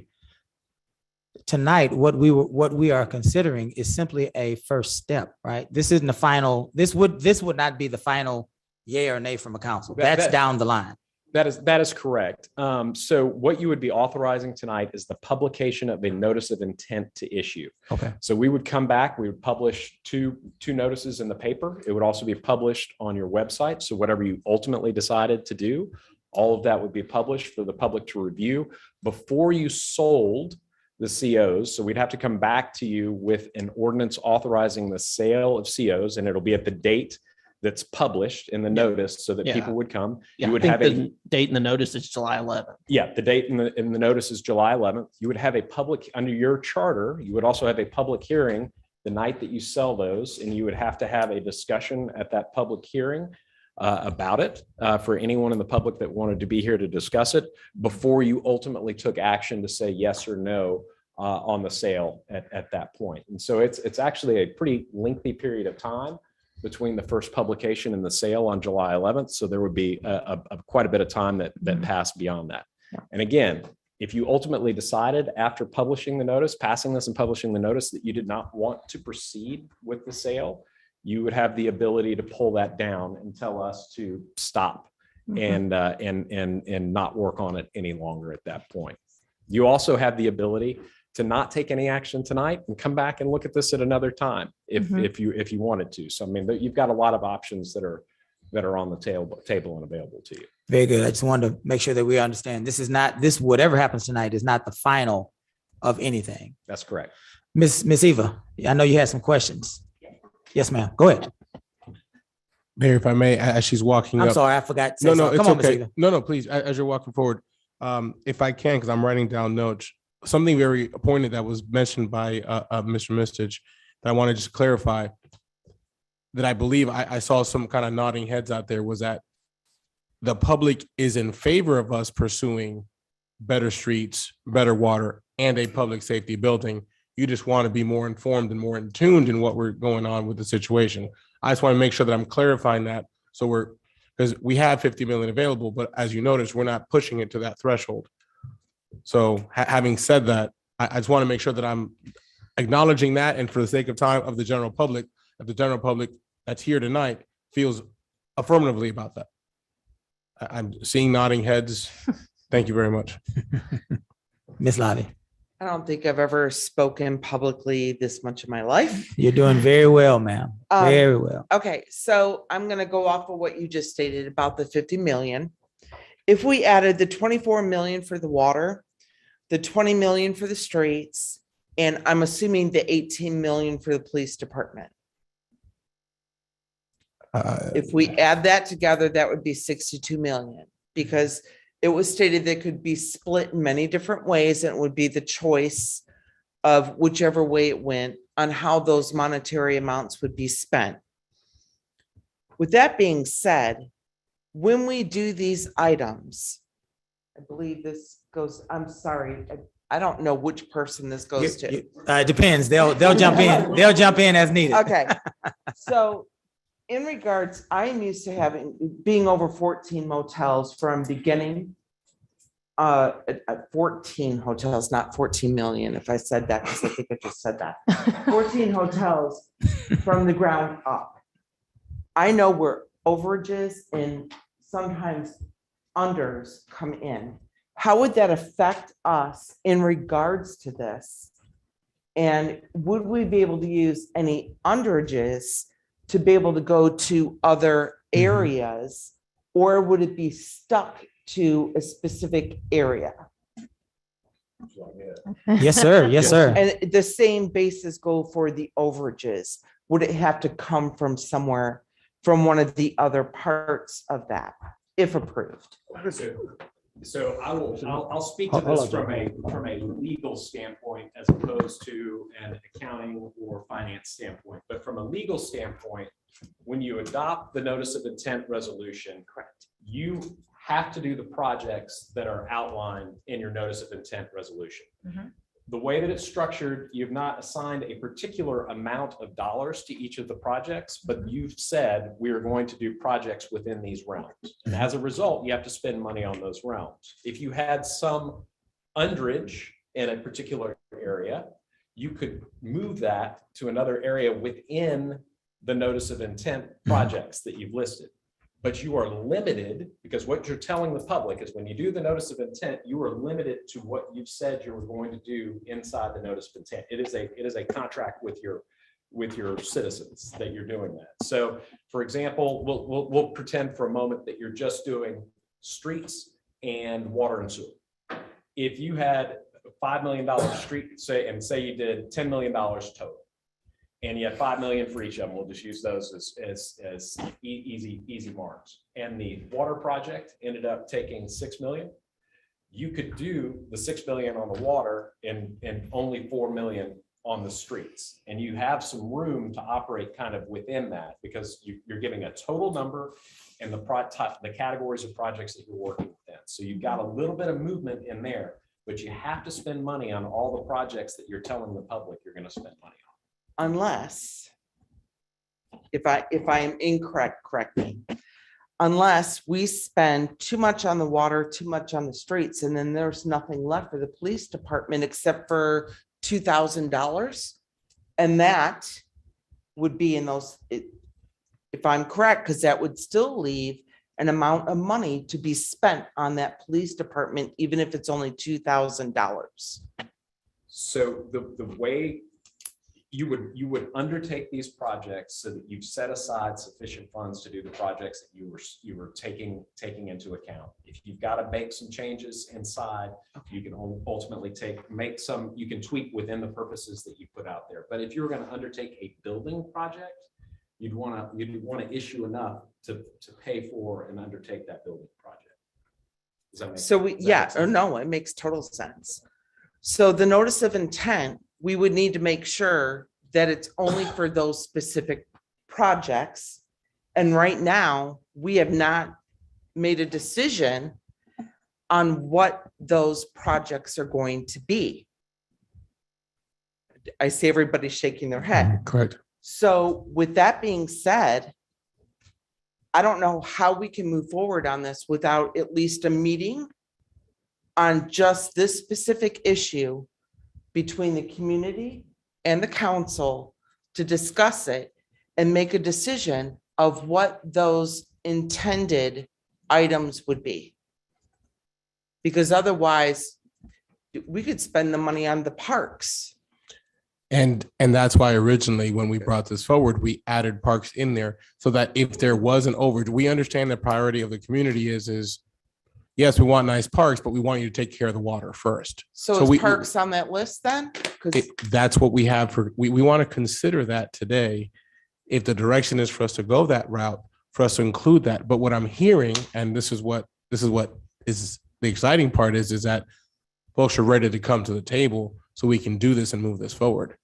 Right, So I if I understand it. may- So if we add the parks then on top of that, 62 million off just the 3 items I added, and we're only getting 50, and I don't mean only giving y'all, I'm sorry, I didn't mean it that way.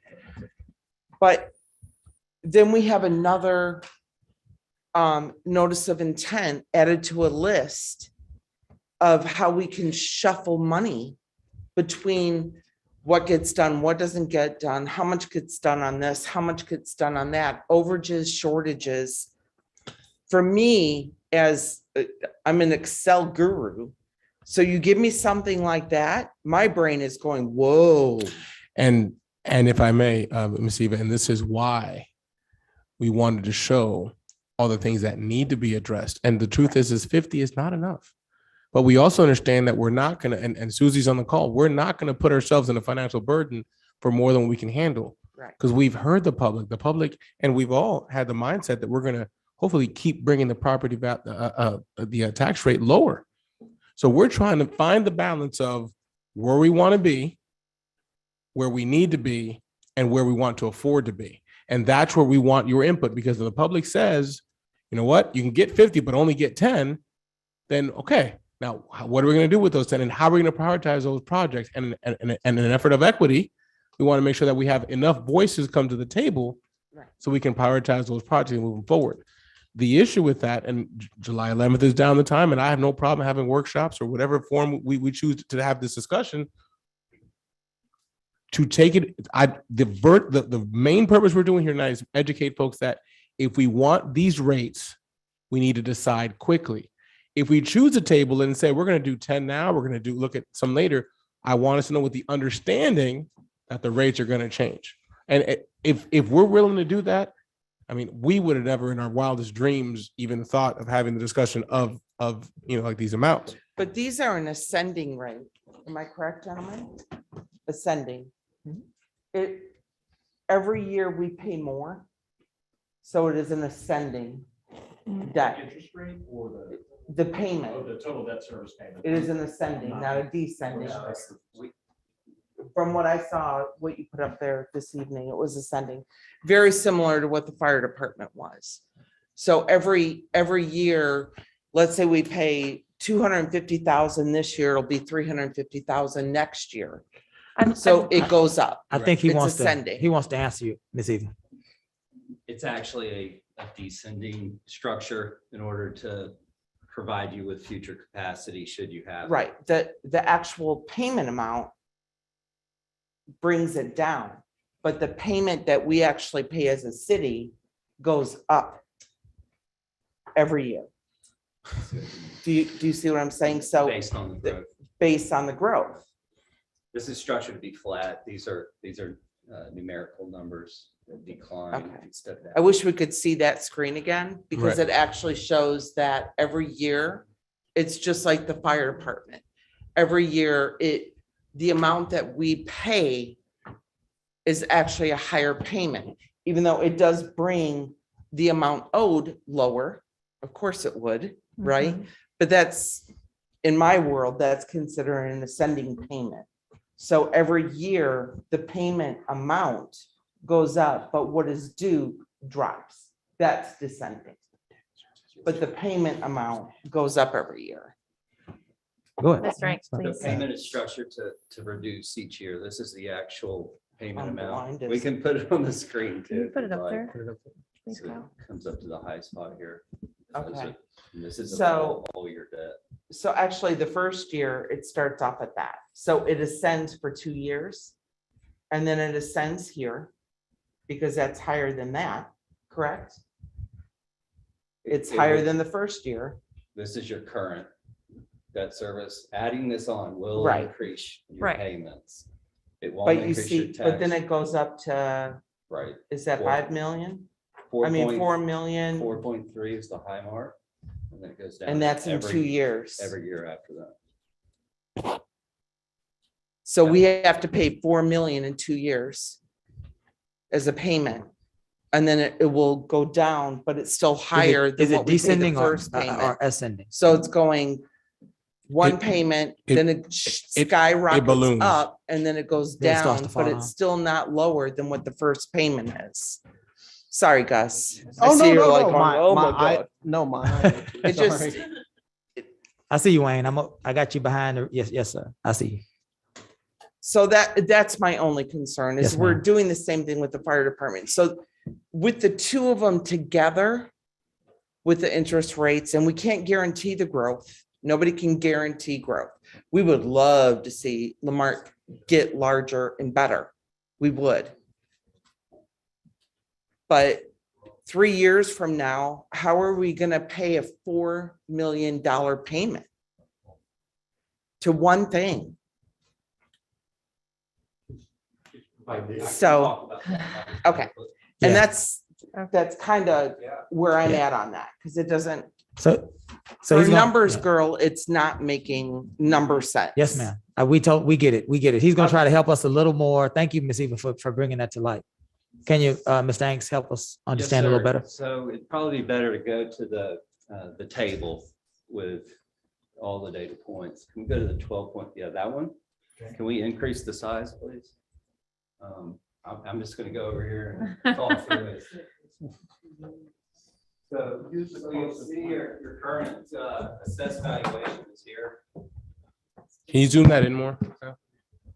Grow it. Ms. Danks, can you try to say that into the microphone? We have several people that watch via YouTube that need to hear your explanation. Yes, sir. Can you hear me? Okay.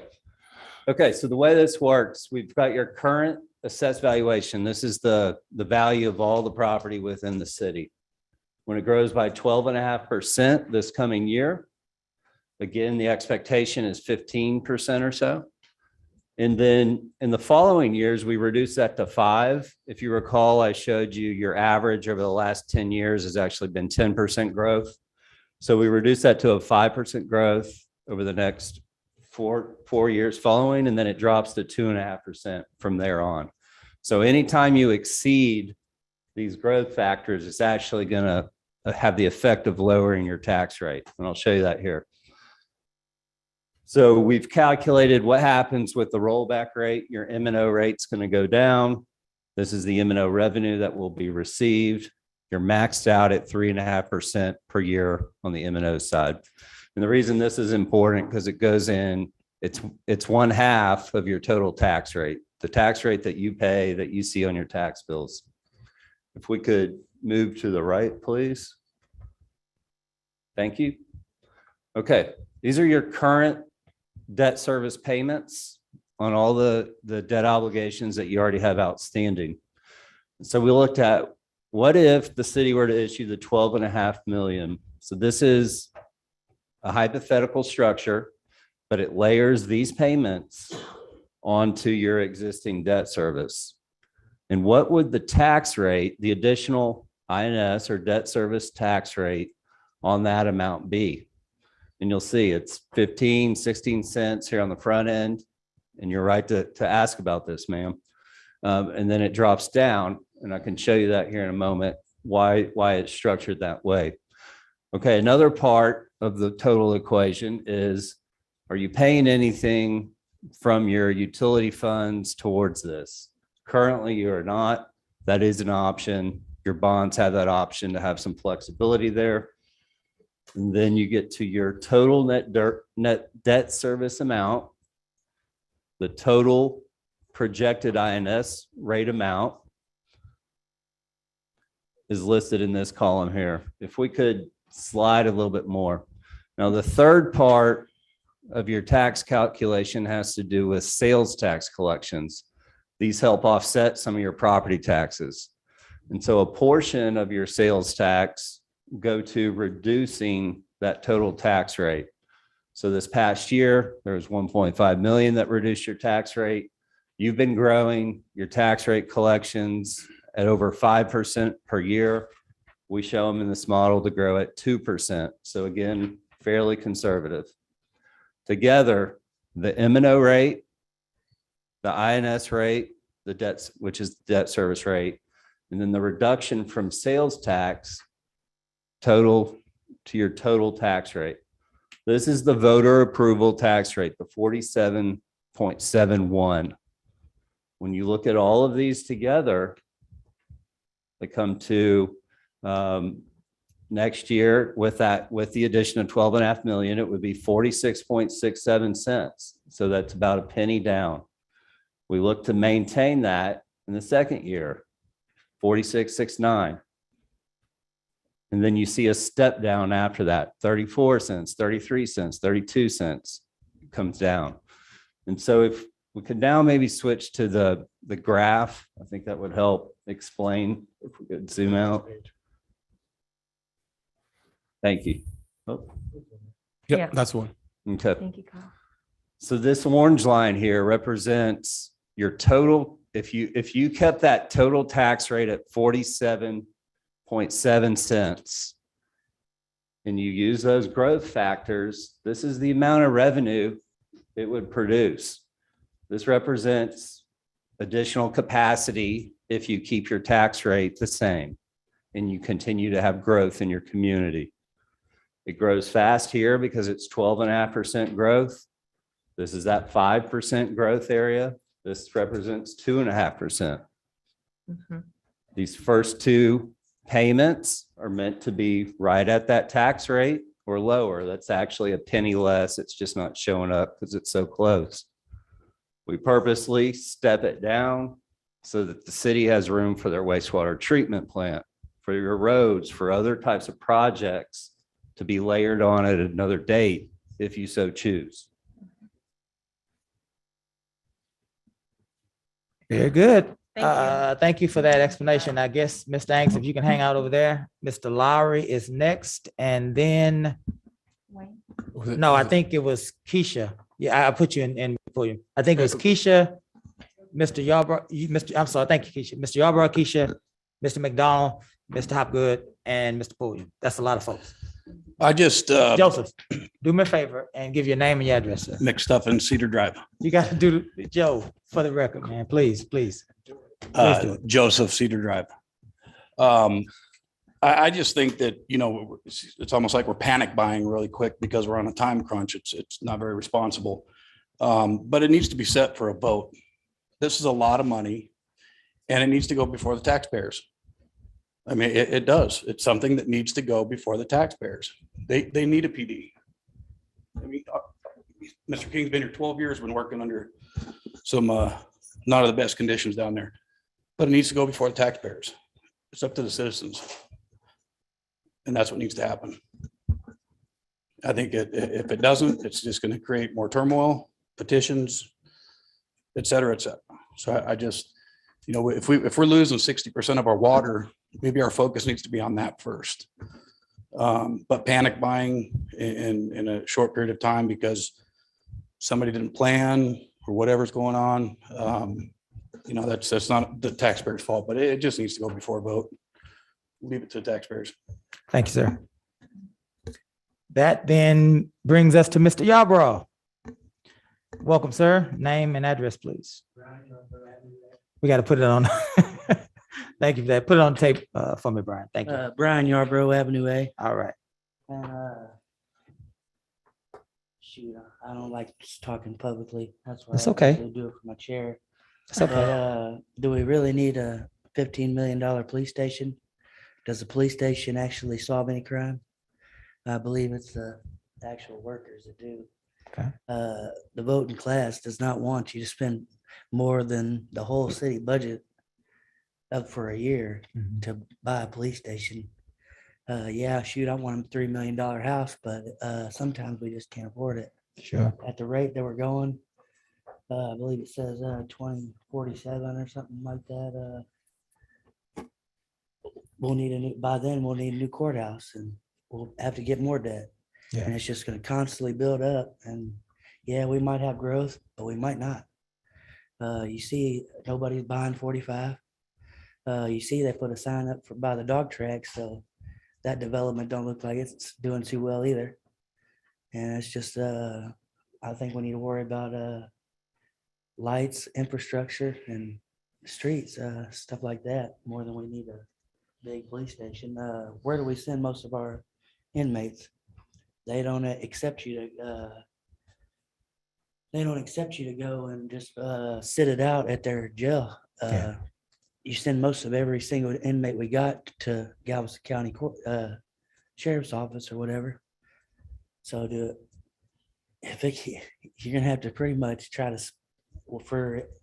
y'all shouldn't vote for the y'all should actually leave it up to the citizens like Joe and all them said. And at this rate, we'll never be debt free. And that's really all I got to say. You did very good, Mr. Yarbrough. You handled yourself well. Ms. Murphy. Welcome, Ms. Murphy. Ms. Murphy is one of our newly elected Drainage District #2 representatives. We still need your address. Welcome. Keisha Murphy, 2604 Cedar. As far as this right here go, I do believe we need to have itemization and whatnot, because we don't know what tomorrow's gonna be. I know cars, you can buy a car now at 5%. It's probably gonna be 10% next week, but in 2 years, it might be free because there's no chips in the cars. And people here we're already on a strain right now. And businesses like Amazon, we're not even sure they're gonna pay taxes because tax bills are really kind of janky right now. These people are not paying taxes. So if we have to pay this, and you said most of the growth is from businesses coming in, correct? Actually, no. Right now, our growth is actually more residential lately, which is why the need for more officers and more public safeties is the issue. So right now, at present time, we hope that with the future development and the future growth of the city and us being more infrastructurally prepared, that will entice more commercial growth. And it's starting by the phone calls that we're starting to receive. Okay. I'm seeing a lot of residential growth, but it's not the people who are living here. They're investors. They're investing in that house to rent. I'm seeing a lot of people being kicked out, just like the young lady that was here earlier. You did hear her, didn't you? That's happening a lot. 8 neighbors in my neighborhood right now, whether it's from their not being able to pay their bills, not being able to buy gas. I mean, who would have thought we would be spending these gas prices right now? And you work in Houston. A lot of people are having to quit their jobs because it's too expensive to go to work. There's things in our city that need to be fixed. I've been here 13 years. Wasn't the same city when I moved here. And so it was a little bit different, a little bit lighter, neighborly, and whatnot. Things, I mean, personally on my street, I live on Cedar and Margot. The water main that runs along the Margot has busted 5 times in the last 13 years. And it just keeps moving down further the street, and it doesn't change the color. That's important. We've had 4 disasters since 2013, and the city being under a burden will prevent those emergency COs, you said? Yeah, we need those for those emergencies, because Lord knows if we didn't have a neighborly bond over these last 4 disasters, it would have been horrible.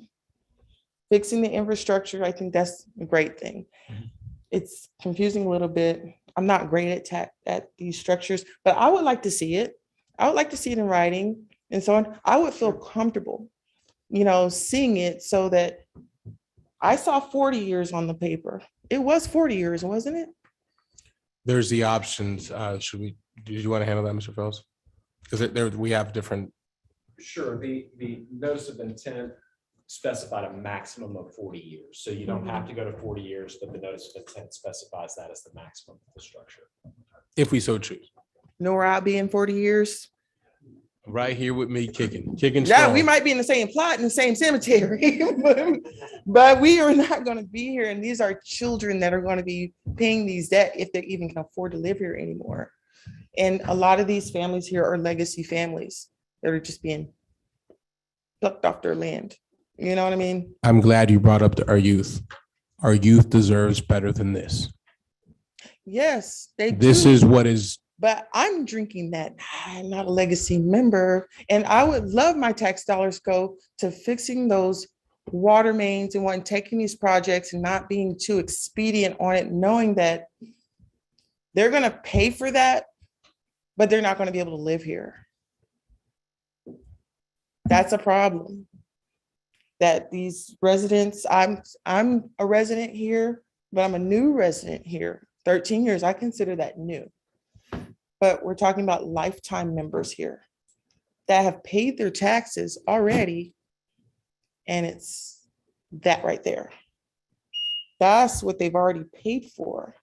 So itemization is just a minor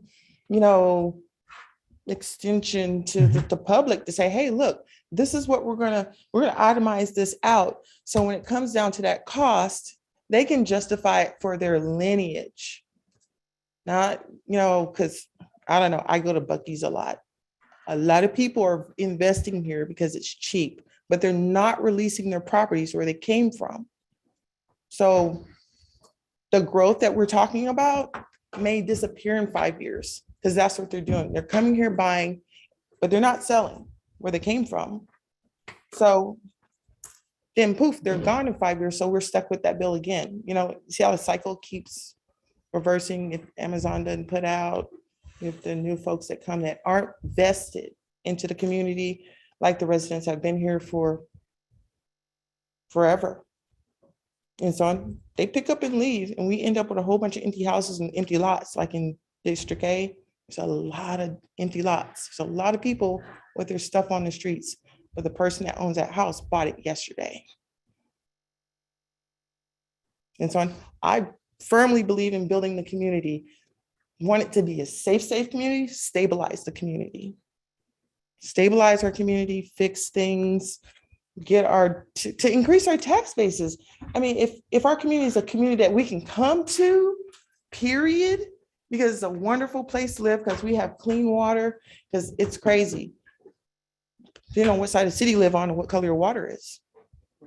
I mean, I think that's kind of important, that we get the prioritization down straight, get the itemizations down straight, so people can see.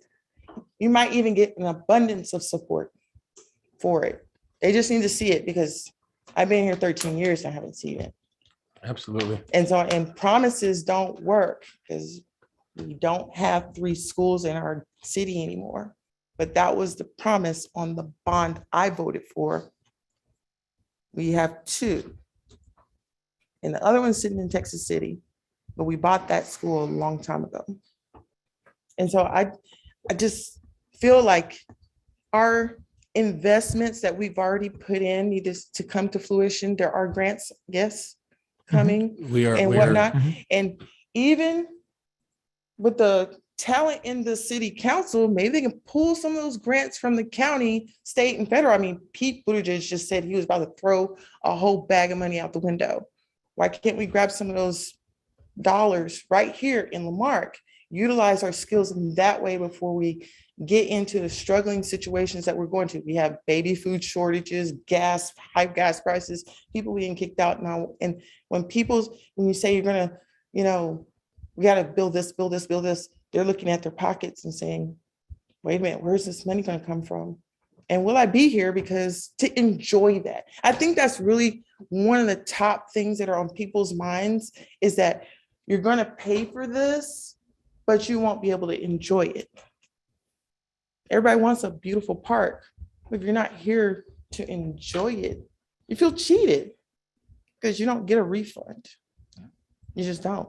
The person who comes and takes that place gets that enjoyment, and we get to go wherever they didn't want to go to and do this all over again. Keep doing this over and over again, not benefiting from our tax dollars. So that's the scary part for me. Yeah. And so on and so on.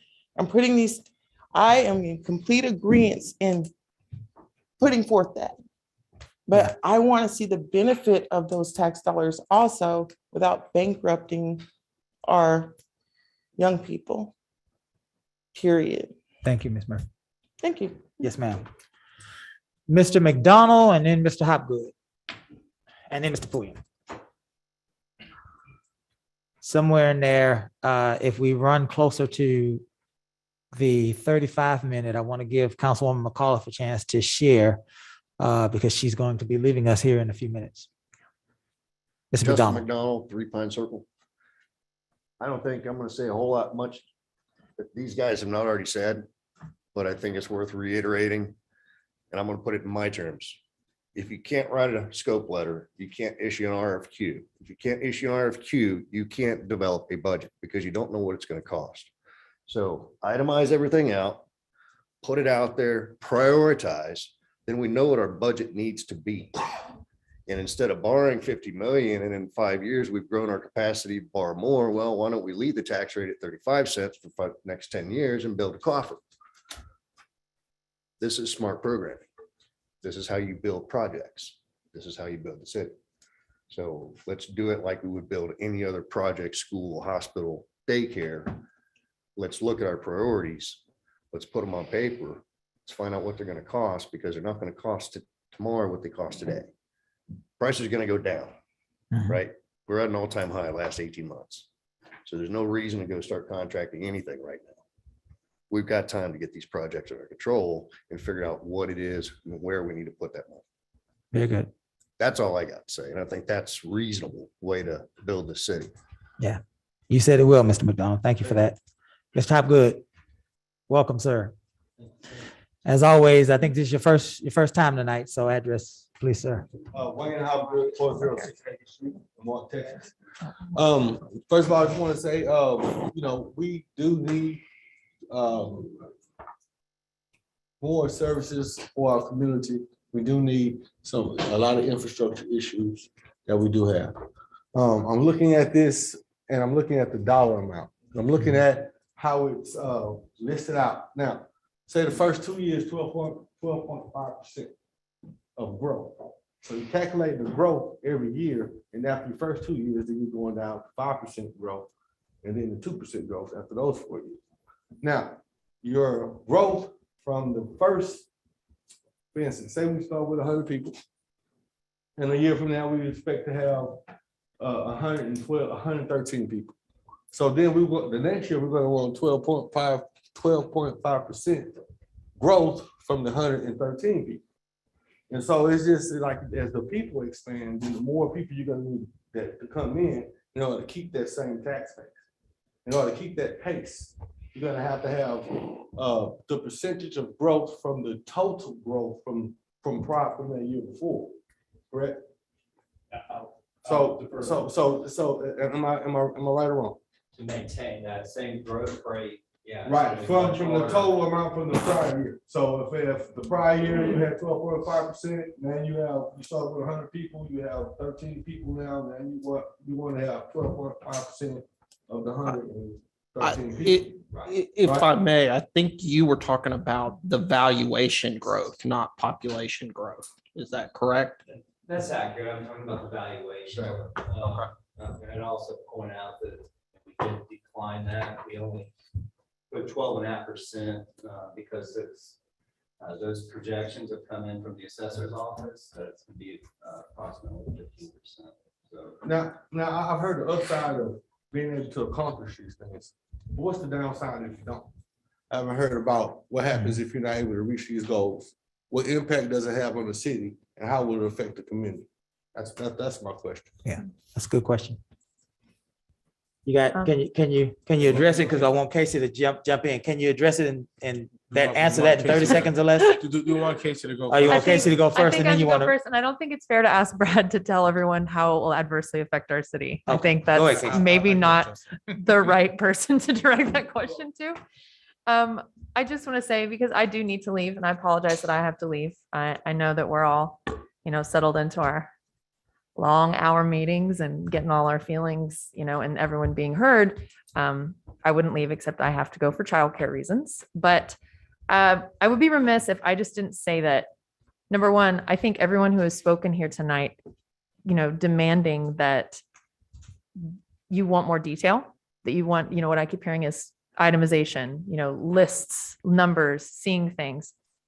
I get that completely. I'm tempted to use sports metaphors because they're accessible, but I don't know anything about sports. So I'm going to use farm metaphors because it's what I know. You don't say you expect a great harvest and you can't wait for this wonderful harvest without having a plan for when you're going to put the crops in, how much money you're going to spend on your seeds. What does it cost labor-wise to harvest? What is the expected retail price at markets? All those things. So those are reasonable questions for reasonable people to have. I do want to bring forth, though, something that I feel like is being eclipsed in this conversation, and that is that, and again, this is spoken from my perspective. I don't speak on behalf of the rest of the council. I don't speak on behalf of any city member, but this is not a rushed conversation. we have been speaking about this for a very long time. And we have been asking for the advice of people who know much, much more about the details and these mechanisms than we do. We who are elected to these positions are not the experts. And so that's why we pay people who are well respected to give us their sound advice. And that's why we rely on spreadsheets. I also sing the praises of spreadsheets, Ms. Leavitt. Like, that's why we turn to those with more experience. And then taking that information, applying it to the real world situation that we're in, which is, I've sat on this dais for years, hearing the increasing need for this to change, and for our police department and the very hardworking people who are struggling in our first responder departments, not just the PD, but needing substantial support. And I cannot imagine that anyone who has been listening to this conversation, who are in those positions, is not thinking, here we go again. Kick to the bottom of the line. Kicking the can down the road again. More reasons. And I'm basing that, again, I'm not speaking for them. That's my imagination based on conversations I've had. And I know that no one is saying, I don't believe anyone is saying, nope, we don't have time, we can't do it. No, we don't want a police station. But I want to urge everyone in this room that if you feel like this is going too fast, if you feel like there's not enough questions that have been answered, that's fair to speak up about that. But I do respectfully disagree. And I also would like to say that I think it's reasonable for us to put out in writing. We have talked about the itemization of these things. This is not just some number that we plucked out of the sky. It is based on very specific things, and everyone does deserve to see all of those in one place. I think that is fair. I think that's more than fair. And I also think that it's very easy for us, just like it is whenever you're in your own microcosm, to understand things and expect other people to understand it just as well as you do. And things get lost in translation. I think it's fair to expect not a dollar for dollar, cent for cent itemization, because I don't think we want to go to that kind of specificity for very obvious reasons that we talked about earlier, that we want to leave in some flexibility, not too much. And I think the concern about, well, if you don't have to spend all of it on, can you just spend most of it on this thing and then say, throw a couple cents that way and you get to check the box? I think that's also a very valid concern. So what I'd like to say, wrapping up, is I'm in support of us providing a more specific, again, not a sense to the sense, exactly everything will add up to that final number, but a very accurate and based on the conversations we've had, based on, the consultants that we've worked with, both about the public safety building and all of our public works plans, everything that we've talked about, we should provide that. But also, I believe we need to move forward, because the point of tonight is not for us to sign and start collecting money or make any changes. It is a notice to the public of what we're doing right now, which is we want to move forward with this so that the next time we're together, we can provide you that list and we can make more informed decisions and everyone will be more on the same page. The things you're asking for, we can provide that. We don't have them tonight because that wasn't the point of tonight's meeting. The point of tonight's meeting and the point of passing this is to say, okay, we're taking the next step. Here's experts that are here to answer your questions about valuations. And with that, thank you. Thank you so much. Thank you, Ms. McAuliffe. Hold on just a minute. Brad, did you want to address Mr. Hopgood's question in any way? Drawbacks, just to rephrase it, what are the negatives? Yeah, basically that's what your question was, right? Okay. Those percentages aren't met, what does that look like? If those growth percentages aren't met, that would be a potential increase in the tax rate.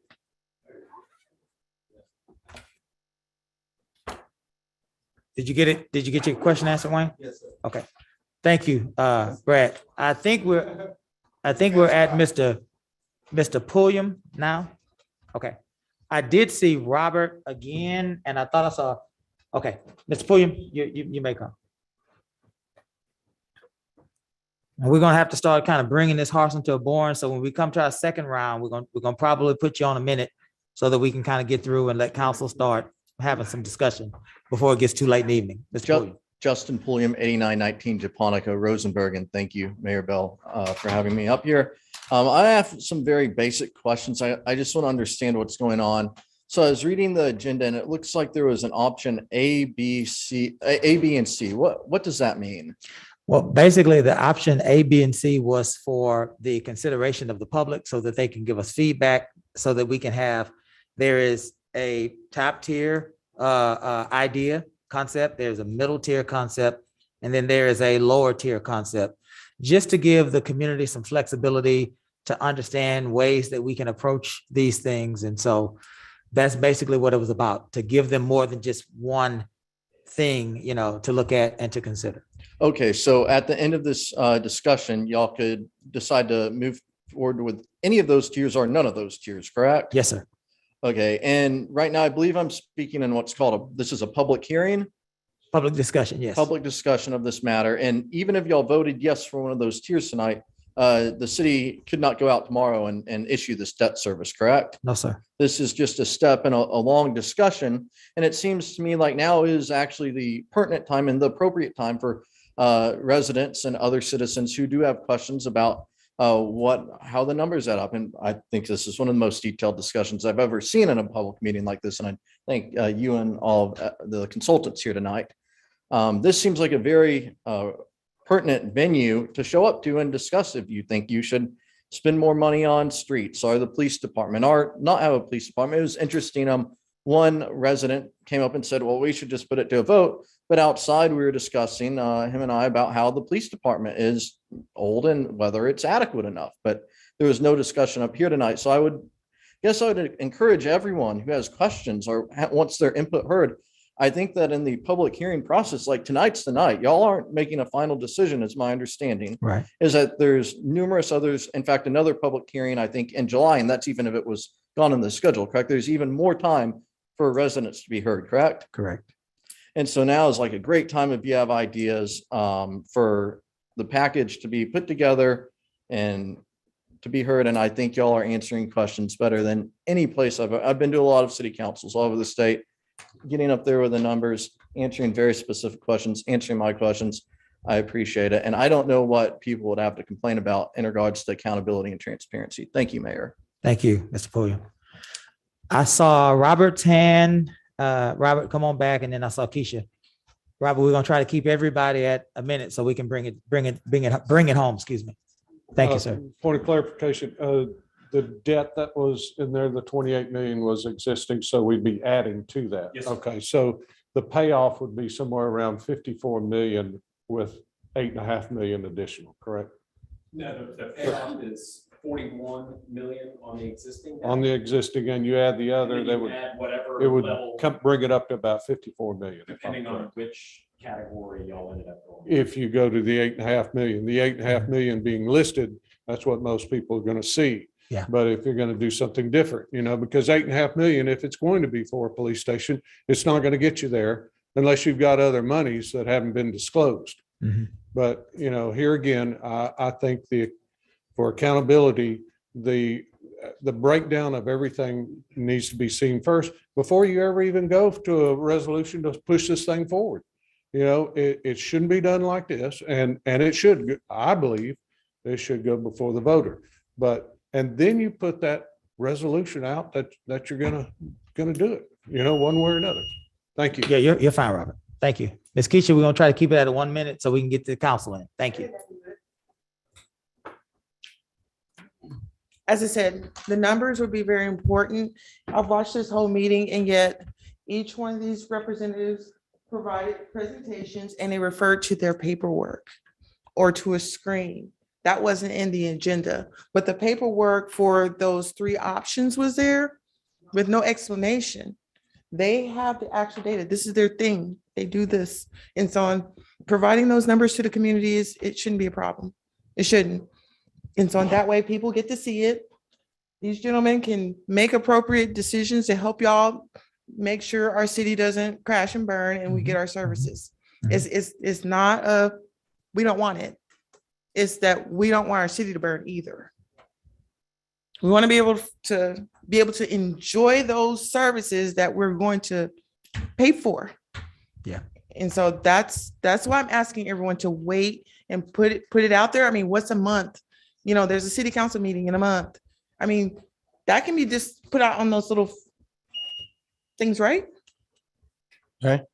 Go ahead, say so. Thank you, Ms. Well, that's what this process would initiate. It would give us that month to have this specific discussion, because we have a way of doing it where legally we have, give or take, a month to go through the entire process.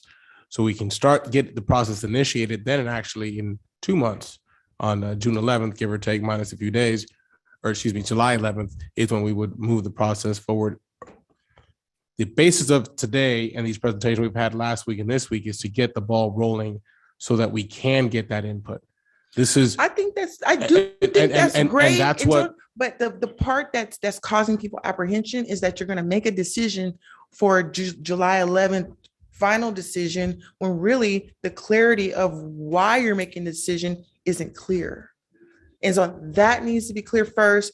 There's another, I mean, you held this meeting, we can hold another one. But I read it, 2 Absolutely. weeks. Notice is 2 weeks, right? Then 45 days after that, which is July 11th, right? Right. Okay, that's kind of final. It's almost like you bought the car and then find out it has no wheels. Yeah. Yeah. You know? Yeah. We get you, Ms. Keisha. We get you. Thank you. Mr. Hopgood. Yeah, so I can just say it from here. Come on, sir. That way nobody loses anything in translation. I'm sorry. Yeah, no, I would just want to just recommend and ask council, I'm a resident of District A, constituent of District A. And so I would just say, I agree with what every individual citizen had to say in the concern level that was brought in. And the high pressure sales type situation that's happening is making people uncomfortable.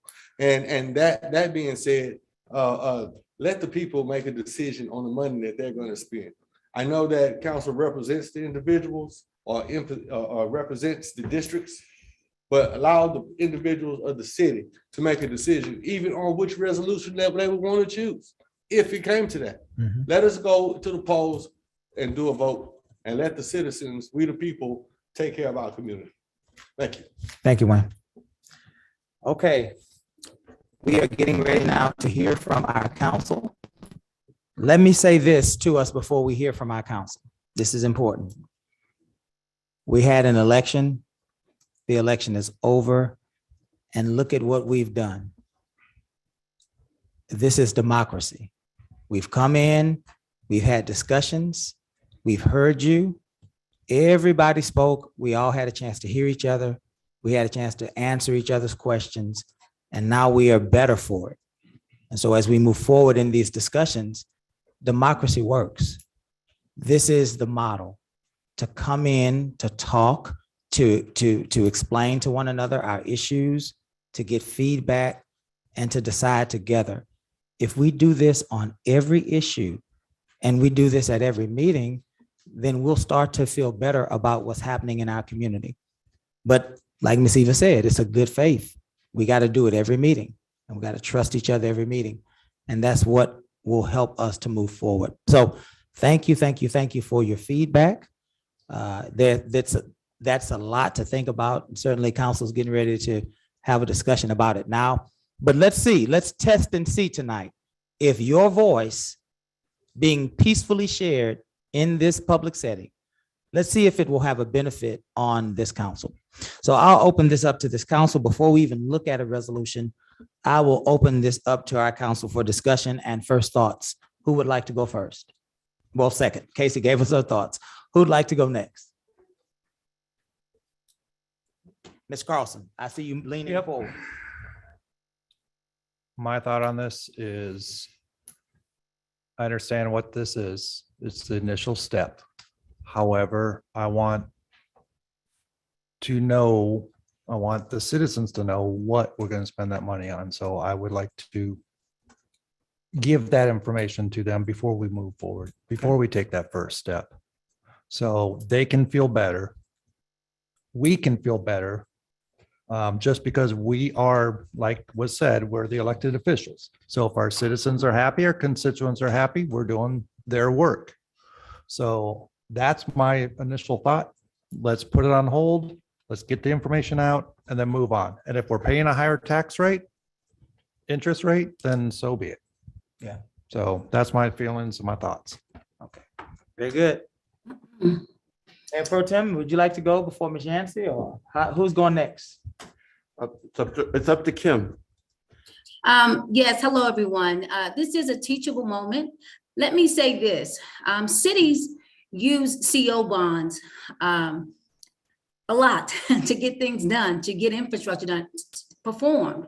What I heard tonight was that we all want better services. That's the common denominator. The question is, how do we get there? What do we do? As a government degreed person who has studied CO bonds, this is what is utilized to help better prepare our city, to think forward, to provide better services, a better Lamarque for our children. You're right, my District A residents, Keisha and Mr. Wayne Hopgood. We want a better Edgar Street. We want a better Cedar Street. We want a safer community. When we do nothing, nothing changes. I'm gonna say that again. When we do nothing, nothing changes. It is time for forward leadership and looking at the different ways to make that happen. We were elected by the people of Lamarque to bring change, to improve. There are different ways that we get there. But what I love about this meeting is how we're all saying really the same thing, which is we need the improvement. We want Lamarque to be better. Let's be honest. Our growth is surpassing our planning. Our planning needs to catch up to our growth. We just talked about that at the last council meeting, how our projections, our growth is exceeding our projections. So I agree with Casey. Our job is to listen to our constituents and also listen to the people who are experts at doing this, our staff. Our staff has won financial awards for the last 3 years. We are a financially astute city. And that's something to be said about that. But it's time for us to come together and let's move forward and better our city. Question is, how do we do that? I don't think that this is panic buying, as someone has said. This is leadership. This is, we were elected to do a job and we're going to do that. You want better services. How do we do that? Now that the rollback has occurred, we still have to do our jobs as elected citizens. And I'm ready to hear what the experts say. How do we do that? I'm excited about this process. You know, Mayor and my fellow council people, I love democracy and teachable moments. I encourage all of our citizens, go look at the fire station, which this city approved at a bond. It's beautiful. Our leadership mainland group went there. It is, I loved letting my leadership mainland peers see our beautiful fire station. And I looked at G-Rod, who's also in my group, and I told him, why doesn't our police station look like this? I see why you guys are concerned. So I challenge the residents, I challenge the people that have spoken tonight, go and look at our fire station on the inside where they sleep and the admin offices, and then go look at our police station. It is not fair what we are doing to them. It's just not right. Let's remedy this together as a city. And I'm ready to look at how we do that. We do, and Mayor, you have my word that if we have to meet every 3 days so that people can feel like they've been a part of the process and that their thoughts have been heard, I'm ready to do that, to just make sure that people are comfortable and know that they are a part of this plan. Thank you, Mayor and Council. Thank you, Ms. Yancey. Can I say something to what she just said? Hold on just a minute, Ms. Eva. I'm gonna bring you back up, let you rebut, let you talk about that. Let's let Mayor Pro Tem come in. some quick questions. In your experience for larger projects or a number of projects, don't you normally see perhaps general obligation bonds combined with the COs to come out with numbers or a blueprint to handle the various projects? And maybe some cash on hand that a city might have? Mayor Pro Tem, it depends on the city and the approach that the city takes. There are a number of cities that do all of their public works projects through the issuance of COs. There's some cities that do all of their public works projects through GO bond elections. There are some that do mixes of various approaches in order to do it as part of their capital improvement plan. So a lot of times you'll have a capital improvement plan. You'll look at it over a number of years on how you want to approach it. And you may have COs, you may have GO bonds, you may have tax notes. You may also have things like water and sewer revenue bonds. It all depends on what tool works best for that particular size entity. And it depends on who you're working with. I mean, for example, as you look at water and sewer projects going forward, you may be looking at working with the Texas Water Development Board through their financing programs. Right.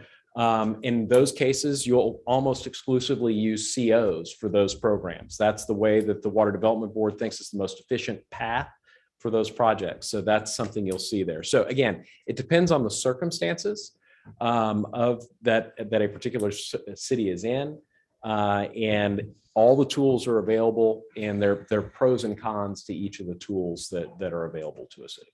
And that's, by the way, that's one of the, when I joined council, started looking at and asking questions. Historically, for example, my first question to my friend Chuck Wemple, who's now the ED at the Houston Galveston Area Council, was how many times does Lamarck come to the HGAC for, and he said, that's what he said, 0. Okay, we're changing that dynamic there. That Texas Water Development Board. Where did you hear that from, Cesar? On an email that I sent to you. Yes, sir. Right, the funding from another. And your comment was right on point. A capital improvement plan. Since I've been day one on council, talking about the lack of planning in this city, whether it be a parks plan or other. And so that's what I've been hearing. By the way, last question. The COs, even I think this occurred when SB 2 was passed, while they don't require voter approval, there is a petition part of it that could still occur. Yes, sir. That is correct. And which is that 5% of qualified voters, if there is a CO, could petition to have an election on the spending that's there. Yes, sir. Okay. And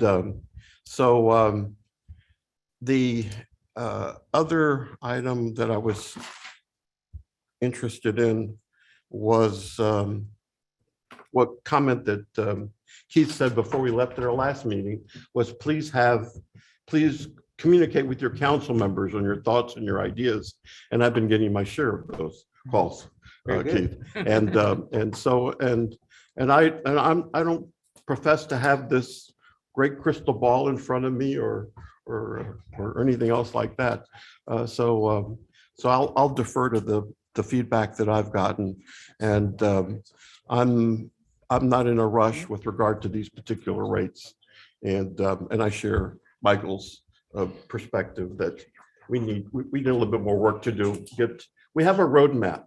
The roadmap started with the Public Safety Committee, and perhaps we can utilize that roadmap, that structure, to say, okay, let's build upon that, and let's start looking at the specifics of where we're going here and develop something there. And if I could clarify something, Mayor, the fire station bonds, I believe, or the fire station were certificate of obligation bonds. They were COs. So yeah, just a slip of the tongue. Yeah, still bonds, but certificate of obligation. Okay, very good. So hold up, so say that again, so everyone. Was can that what understand about the fire station, Gus? Yes, Councilwoman, the fire station where it was paid for by certificate of obligation bonds. That's what I thought. Just a Thank you. clarification issue. Did that get you what you needed, Ms. Eva?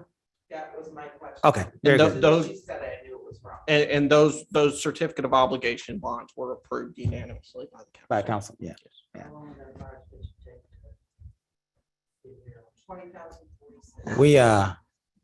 We certainly, Mr. Yarborough, if you want to come and ask that question, you can come to the podium if you like. Okay, I appreciate you. Yeah. Yeah. Yes, sir. Well, I think that we have certainly had a good night tonight. I think that we've heard a lot from our community members. The council is charged with making decisions based on our knowledge and understanding of what we believe to be in the best interests of the citizens. At the forefront of all of this are citizens. The council believes, and we've believed, that we were doing what's in the best interest of the citizens. Now, we just had an election. In that election, we heard very clearly that our community is very, very concerned about spending in general, nothing personal. There's inflation, there are our taxes are going up, that's clear, fuel, baby formula, I heard somebody say earlier. Thank you. Thank you, Ms. Keisha. Yes, ma'am. Yes, ma'am. I got you. I heard everything you said. I'm driving down your street, I promise you. And so good leadership has the ability of flexibility. Good leadership has the skill of active listening. Good leadership understands and knows that if you have a mantra of forward together, you cannot move forward until you are all together. Ms. Eva, you brought up an important point. Good faith. And so let's let this tonight be the first step in good faith. I want us to heal because we cannot make it through without each other. I need Miss Pennington. I need Mr. Hopgood, Miss Eva, Mr. Lowry, Mr. Michtich, but I also need Mr. Loftus and Mr. Osteen. You all get my point. Did I say Keisha? I need Keisha too. I need Keisha too. To help me to understand what we need to do. And it is clear tonight that we are scared and we are not ready. And as much as I know, and we all know, nobody in this room says we don't need a new police station or new streets or new water infrastructure. We know, we get it. But as your mayor, I cannot leave you behind. What I am asking you to do, and this is in front of everybody, this is an public invitation. Robert Michtich, I really need you to come and work with this council in front of all of us. Put some pencil to paper so that we can all work these numbers and figure out what can we afford. Mr. Osteen, please come. What can we afford? Mr. Pennington, you're invited. What can we afford? Mr. Loftus, everybody, pencils and paper. What can we afford? Not only in a potential CO, but we also, friends, we have to go back to 47 cents. And it does not work if we on the council are always making the decisions for people in the community, some will agree with and some will not agree with. We got to get past that. And I'm asking that we as a community come together. We can put these chairs in a long circular table and everybody can have some pads and some pens and we can work it out together, because that's the only way we're going to rebuild trust. And so tonight, let's move forward. If there are any other issues past tonight, then we know that perhaps we need to focus a little better. Let me put it like that. There should be no other issues other than getting to 47 cents. I'm willing, and figuring out how we are going to pay for these big ticket items. Those should be the only two issues that our community has to address. Let's leave everything else behind, because if we keep picking at all of the rest of what we've been discussing, it's hurting us and we'll never see any peace. Police station, clean streets, clean water, we won't see it. So I said that to say, I am not ready as your mayor to proceed. I heard you. This is how democracy works. We peacefully address our government, and our government can receive it if it's peaceful. If we are angry and frustrated, both sides, all sides, no blame. If I'm frustrated at Miss Eva, she can't hear me.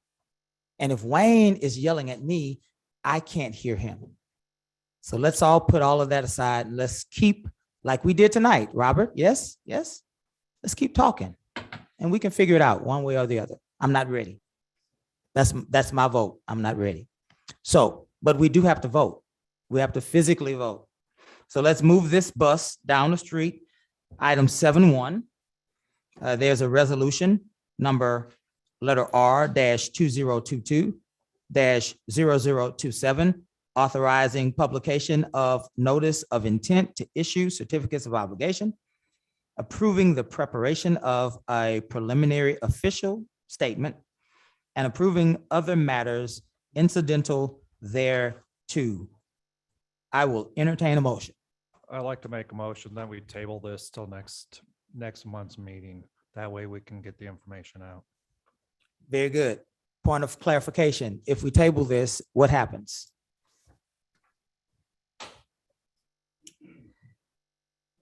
Timing wise, this would not the national budget and tax rate calculation. There is still time. There's about a week if you wanted to try and accomplish that. But, okay. But there's also other options if you choose to take. So if we table this until next month's meeting, we would still have a week after that meeting? No, sir. Okay, help us to understand. Notice of intent, if you intend to get this on the tax rate calculation for next year, that notice of intent has about a week left before it would have to be moved by this council.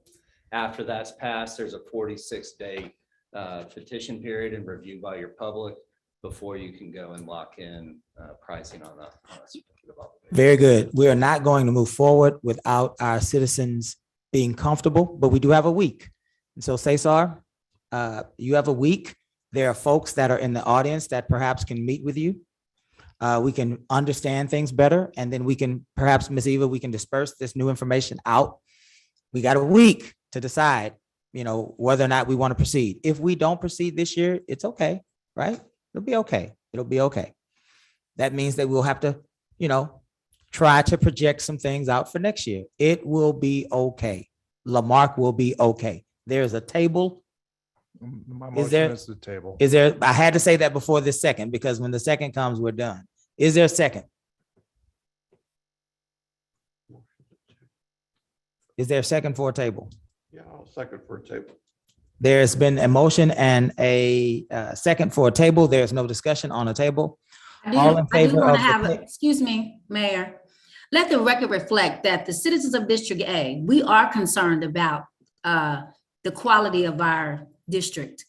And this bond will help to improve some of the worst drainage issues and the worst infrastructure is in District A.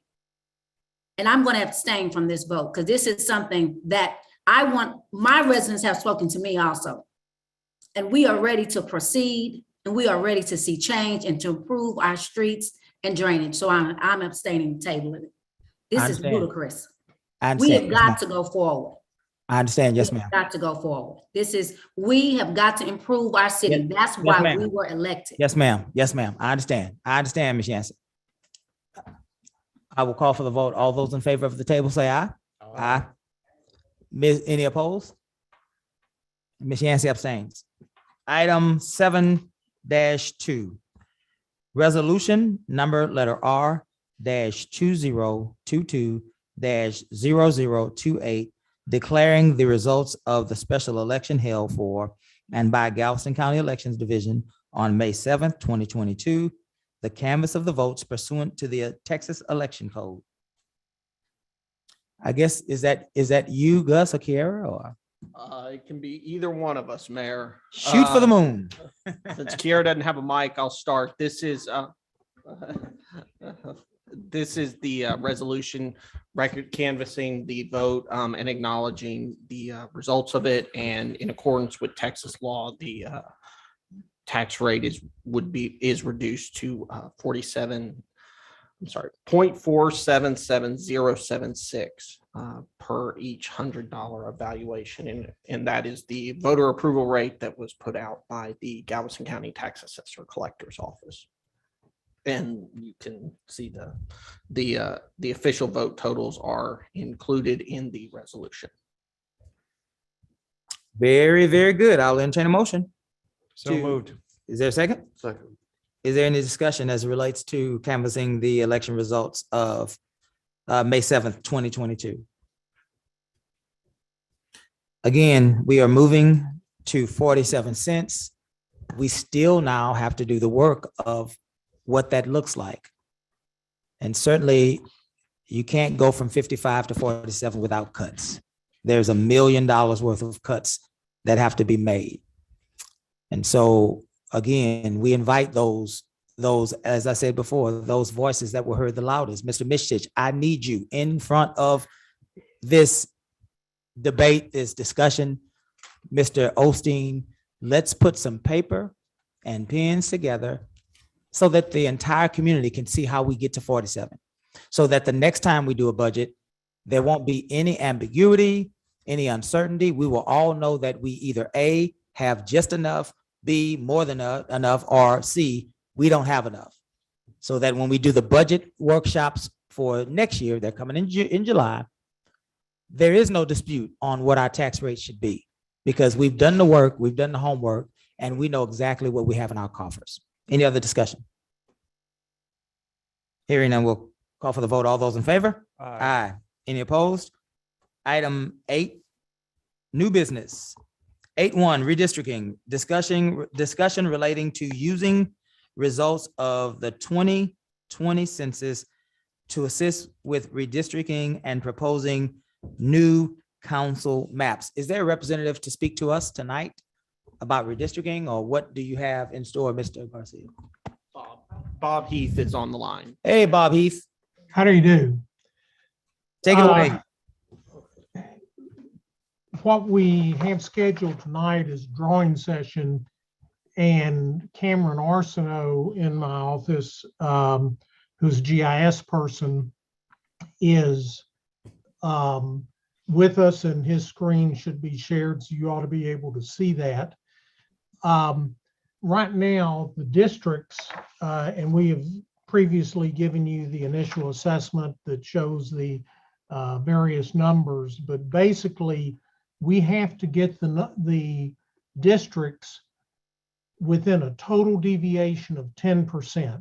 So the highest, the biggest district, we look at that, we look at the smallest district, the difference between those cannot exceed 10%. In fact, needs to be under 10%. Right now, we're at 47% deviation.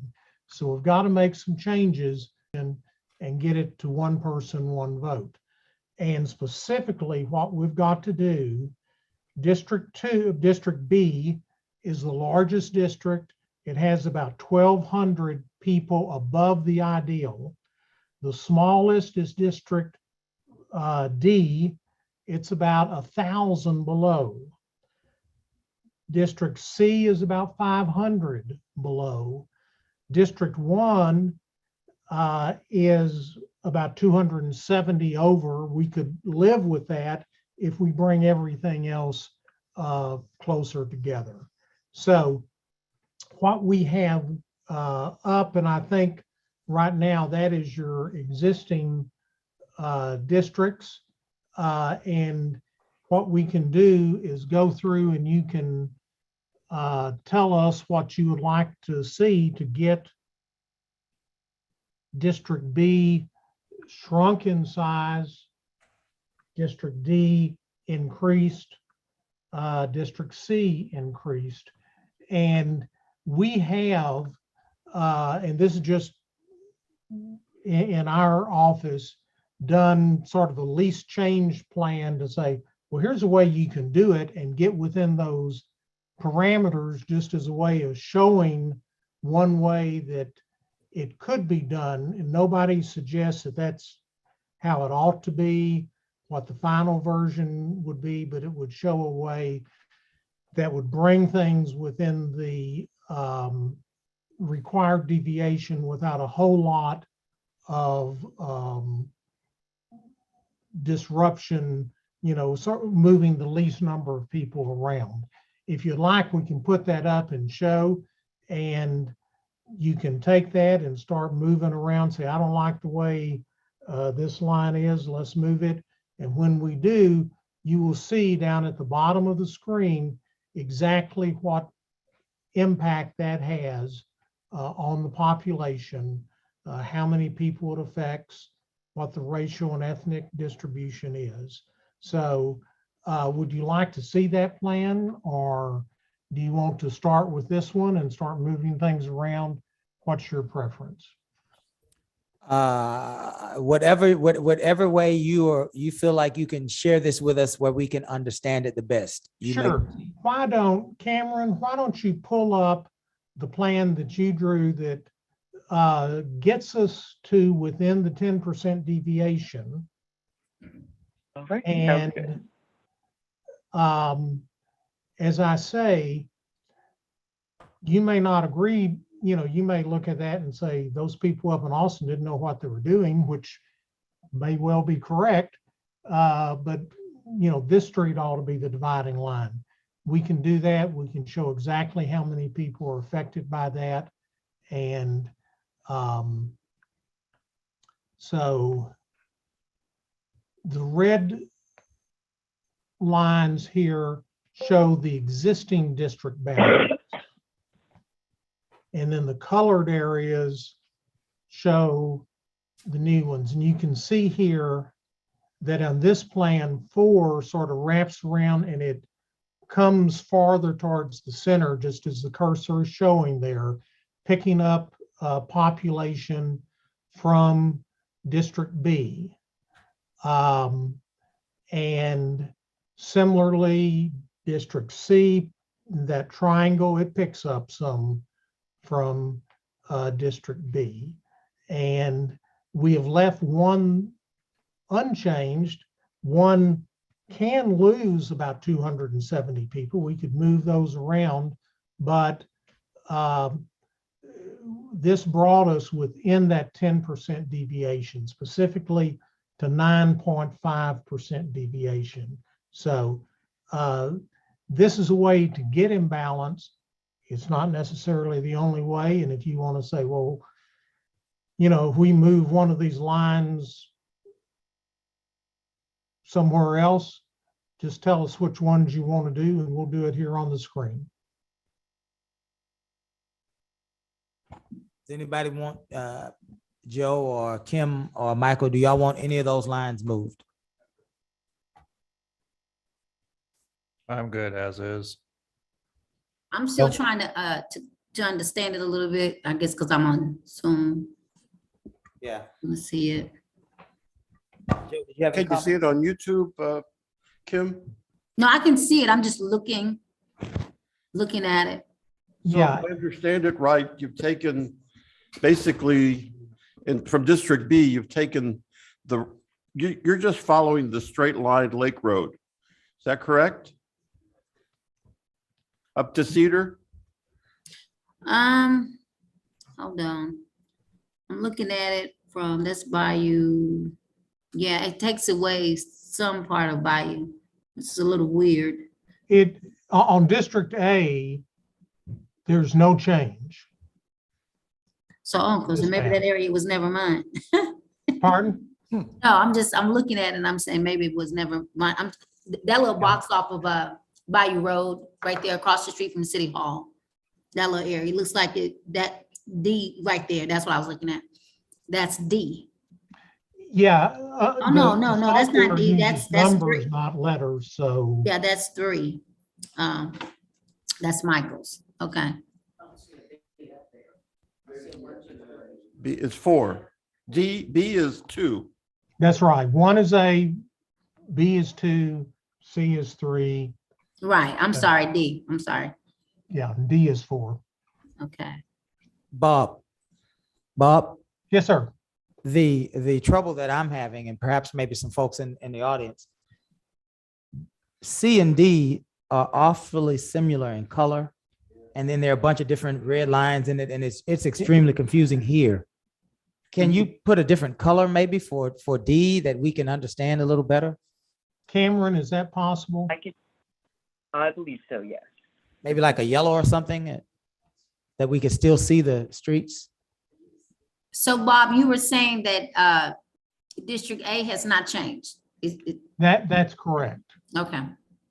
There's a little place where it shows a little bit of the green sort of intruding into B, but that's a function of the fact that the lines that exist do not follow census blocks exactly. Okay. We're going to draw this on census blocks. So that's, but basically B does not, or A rather, does not change. We could take about 270 people out of A because it's a little big. But as long as we kept the smallest district at, in this case, 3.6, that still gets us within the 10% deviation, under 10% deviation. That's a good color. Yeah, the yellow works a lot better. So That's good to hear. the yellow color, Bob, the yellow and the colors on there now is the proposed new map. Right, the colors are the map that will bring us within 10%. Okay. And again, we can make changes in this and still come within 10%, but this is a way that we've gotten from 47% deviation to under 10. So like that's actually Delane. What is that? That's westward. So the line is changed on B to westward. Right. Up to Cedar, following Cedar up to the feeder road. Yes. Yeah. Right. Yeah. yeah, and as you can see, as Cameron zooms in, you can read that a lot better. And actually, if there's some issue about what's in a particular block, I think we can even go to a satellite view, but you probably are going to be familiar enough with streets that does council have any questions for Heath? Robert, you can start approaching. Does council have any questions at this time for Mr. Heath? I have none. No. Mr. Heath, we're gonna have a citizen address you here now. Go ahead, Robert. Yes, sir. What was his name? Bob Heath. Bob, scroll down to between District 1 and 3, that little green notch down there. Yeah, why is that just notched out right there? It kind of seems a little weird. I couldn't see what streets those are. I believe that's just a matter of how the blocks, the shape of the blocks. So that isn't actually how it is now, but the benchmark has this like really odd shaped block. So we just took this to keep it as close to the original as we could. We took this block plus these in here, and we left this one because it's still in District 2, but we could theoretically move it into District 3.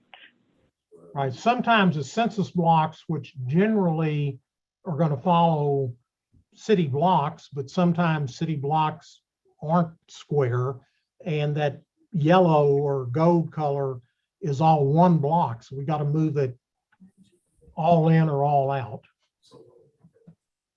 Yeah, that is Barundo Pines. How many people are in that one, Cameron? Let's see. 36 people or no? Yeah. 308 people in total. Okay, but most of those are in that center little piece, right? That's correct, yeah.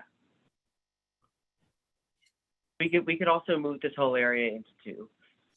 I think, Bob, I think, Bob, is there a way that what I see first glance is it seems like D is making a bunch of twists and turns. It almost looks gerrymandered.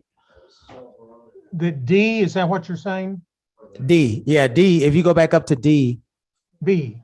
D, as in the yellow. You see how the yellow looks like it's just kind of carved out really weird. It almost looks gerrymandered. Well, it does look gerrymandered. There's a sliver and it kind of goes weird.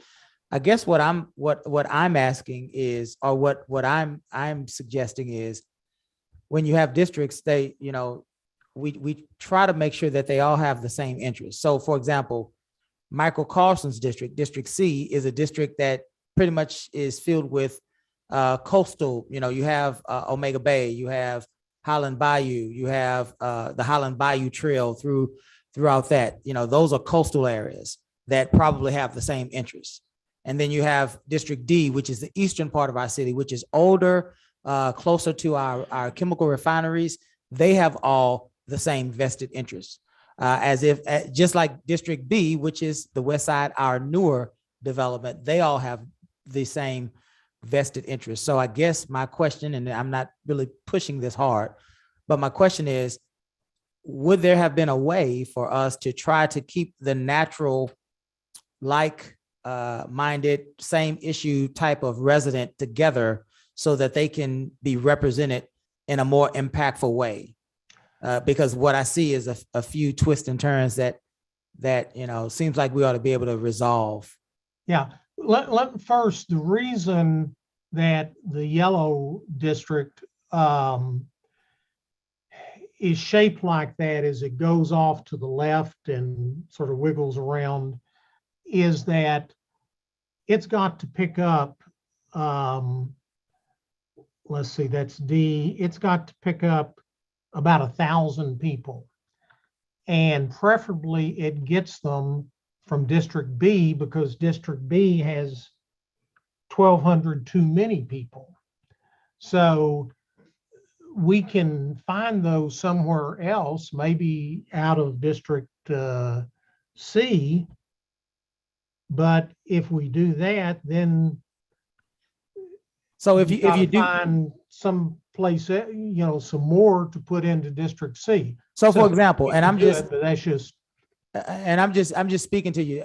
We have council members who can weigh in. I'm just trying to give you food for thought. For example, we just talked about Barundo Pines. Barundo Pines is on the southern portion of our city. They are closer to Highland Bayou, right? So they probably have some of the same interests as folks that live on, for example, you don't know this, but Florence Street and Corbett Street, in that area, because they are closer to the levee and to areas that we have water. And so I guess what I was thinking is that perhaps some of those other higher portions of C might go to D, and then maybe C might extend over into the Barundo Pines area because they have similar interests, right? My thought is you put the folks that live together with similar interests, you try to put them together so that they can be represented. And that's exactly what we want to hear, because obviously you're the people that know the city and who has the same interest and so forth. So if you want to point out a particular area to Cameron here and say, you know, let's move this from District 2 to 3 or 3 to 1 or whatever it is, let's just tell him, we'll move it, we'll see what it does, and then we can see what other adjustment we need to make to bring it into balance. Okay, Bob, you're getting ready to hear from two citizens. The first one is Eva Livy. I'm sorry, Miss Eva. It's okay. Miss Eva, go ahead, Miss Eva. Okay, I have a question in, I can't see it from here either way, but Highland. You can go to that Highland. microphone if you like. Oh, Yes, ma'am.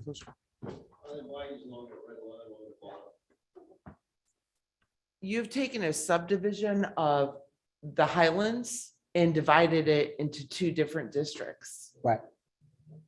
Is that normal to divide a Right, and that's community? That's what I'm saying, Miss Eva. I'm saying people would like interests, right? We want to try in this new redistricting to keep them together because they have the same interests, right? Right. Yes, Right. ma'am. And what I have said is that this is something that just brings it into balance. So, and we fully expect the council and with the input of citizens and so forth to say, wait a second, this is a better way to do it. But sometimes it's easier to start with a plan that's in balance or close to balance than one that's 1,000 people out of balance or 2,000 people out of balance. So, you know, that's what this session is for, is to say, you know, this doesn't work, put that subdivision together, and here are the lines that you ought to follow.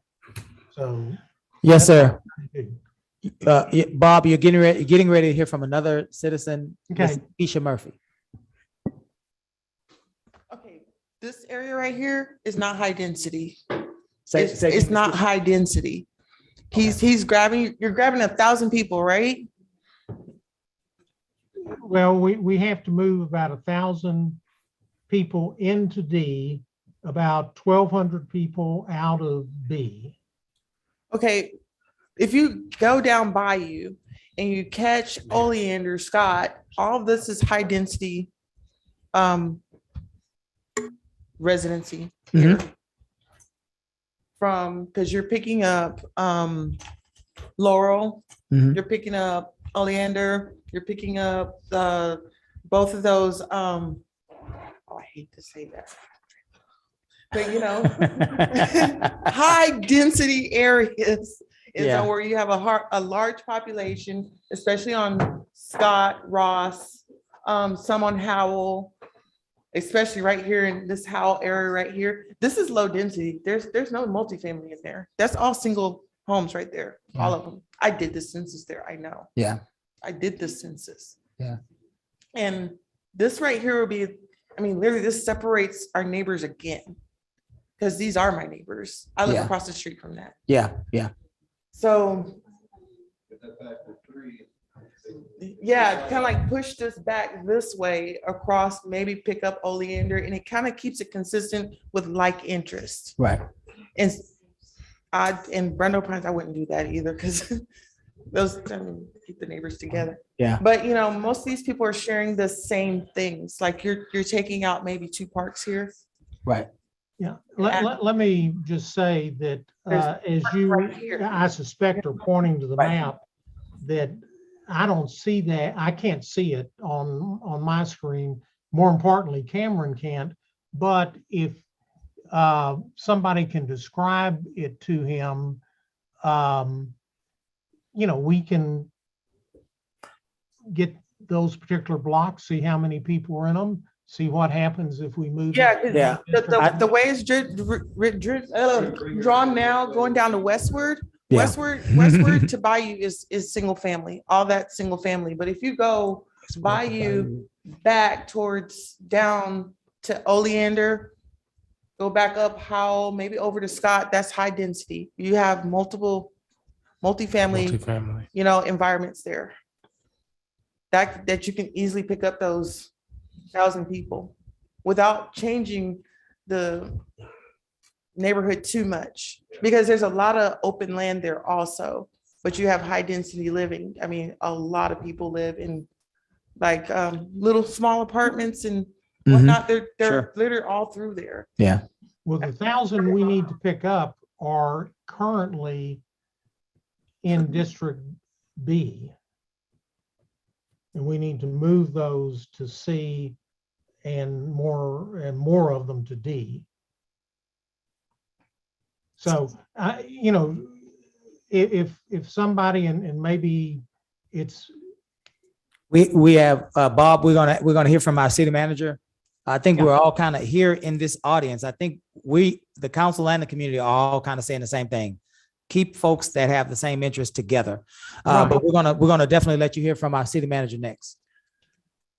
Good evening, Bob. Quick question. And I know it's hard to go with because we're going off of 2020 census data, but knowing that we have some already planned and permits are being submitted and plots are being submitted for future development on certain areas of town, my question is do those developments get taken into account now, or do we not revisit that for 10 years? Because you have folks who could be moving in there in as little as 1 year. Yeah.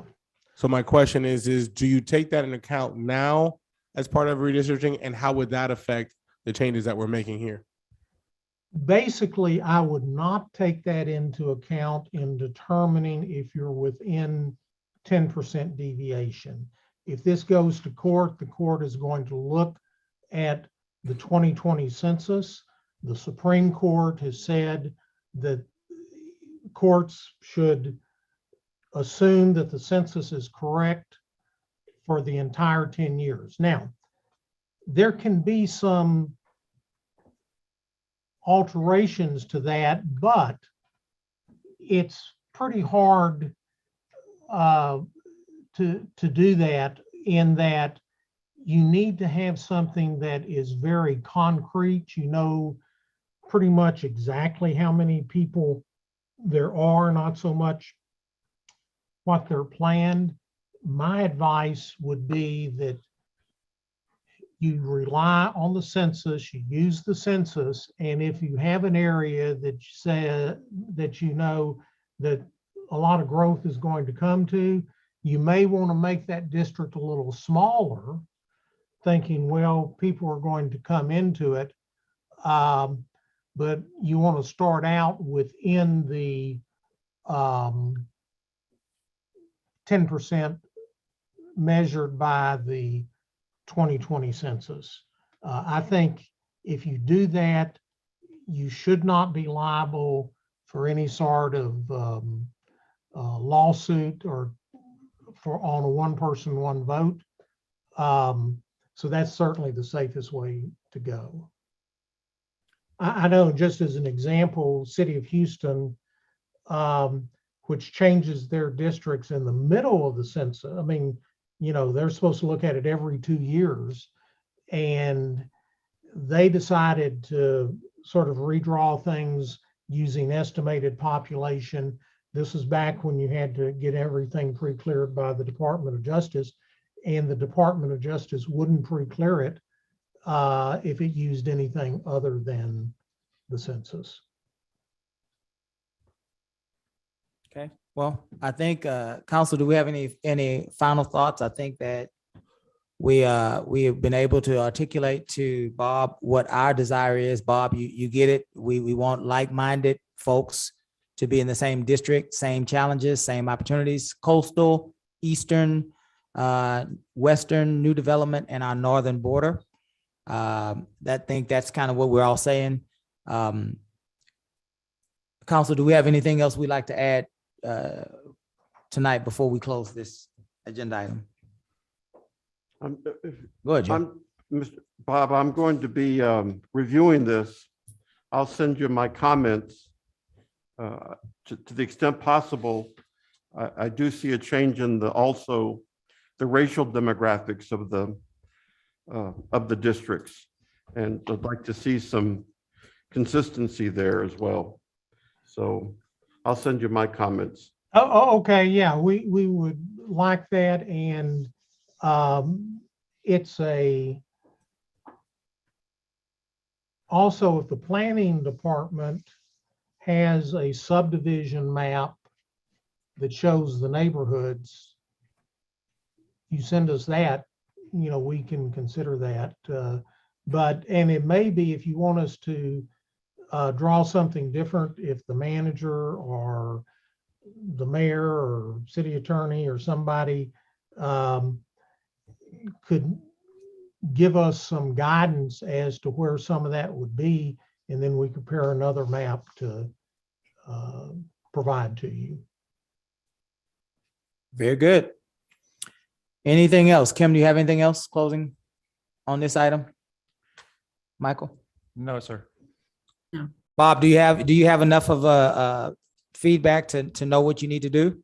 Well, I think we're gonna need to have someone, and I couldn't tell who was talking, would be sending some comments. And I think if you can designate somebody, maybe to work with us and give some ideas as to where some of those neighborhoods are, we can get on a phone conversation, make some things, and then send it back to the council. Also, if the city has a subdivision map to say, here are the subdivision boundaries, that would help us keep those subdivisions together. Because I don't know where those are. Obviously you do, but Sure. Let me say this, I'm offering this to the council, and we could talk about it. The districts that will be most affected would be District C and District D. That's where all of the carving is going to be. So council, I would feel very comfortable with Michael and potentially Casey at different times working with Cesar and Bob to try to help represent the council and getting us a good map based on what we heard tonight. Would that be okay, Joe? I don't want to meet with any more than 2. Right. That's what we're saying. We're saying that Michael Carlson can meet with you, as well as Casey McAuliffe. They can meet with you separately. With Cesar in the room, they could probably meet with you together. And I'm sure Kiera would be there to make sure that we're doing things appropriately. Either way, I just wanted to make sure that the council, Kim, myself, and Mr. Compion are basically giving our blessing to Mr. Carlson and Ms. McAuliffe to help understand this map and get it to a place that we can accept it. Okay, and if y'all would just get with us, have somebody get with us, and we'll schedule a time for that. Thank you, Bob. Thank you for the work that you've done so far. Thank you for the work that you will do. Okay, thanks much. That item didn't have an action item other than to discuss and to help bring some clarity to Bob, and we did that. Council, we are now at item 9. We're almost ready to go home. There is no executive session tonight, as far as I understand. So now we are at item 10. Before we get to item 10, to adjournment, I want to give first the council a chance to share, and then I know Cesar has some things that he'd like to share as well. So let's start with Ms. Yancey. This month is Memorial Day in observance of our people that have served and who have passed on, and the families who have lost loved ones. We salute you for that. We have an amazing summer coming up and different events. I'm looking forward to see what our staff and committee chairs and their committees will do. Want to say thank you for everyone that participated in this democratic process. I'm very excited about moving forward and getting the things done that we were elected to do. It is time to heal and come together, let everyone come to the table. So I'm looking forward to that discussion and that planning. These are exciting times for Marque, but hear me well. We're going to do what the people elected us to do, period. I'm going to do what the good people of District A has elected me to do. We're going to do that with fairness and equity, and we're going to listen and learn from other people. And to the people that want to make this personal, all of that organically will come out. I'm real concerned though about it's the same group. And my issue is, when are we going to work together and go forward and think about our children and our babies? Hate and divisiveness does not win. All it does is create negative energy. And I'm just sick of it. Let me just say that, all the way from Pearl, Mississippi. It is time for us to be intelligent, to act as adults and Americans, good Americans, and let's do the good things that we need for the growth of our city. We want people to come here and love Lamarck like we love Lamarck.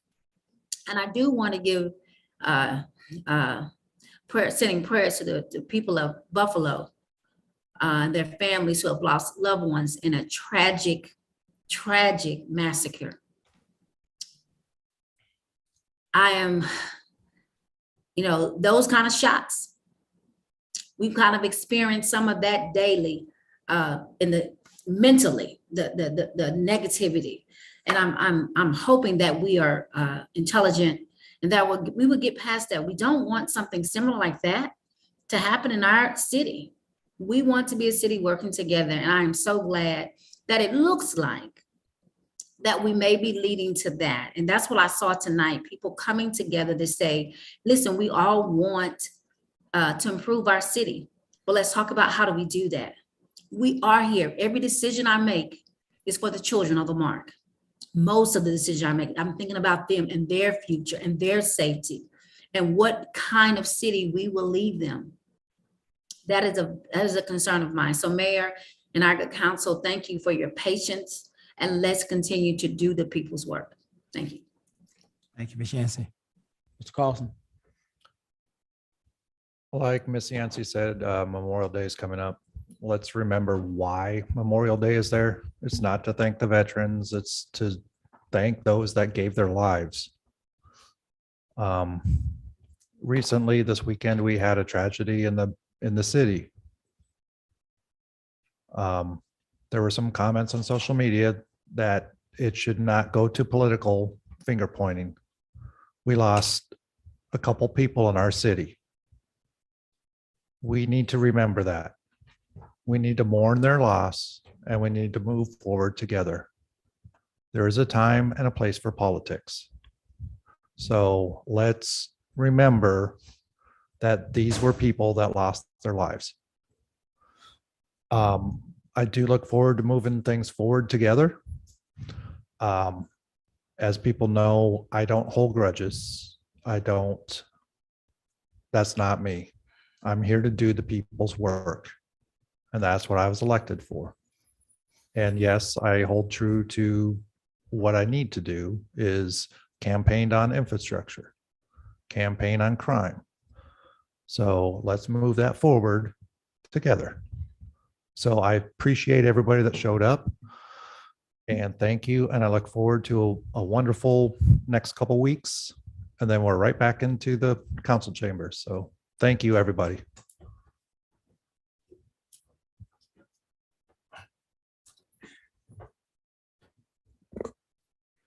Saturday at McGaffey Highland Park, those of you that your knees can handle it and your back, they're doing the bayou cleanup out there on Saturday, early in the morning.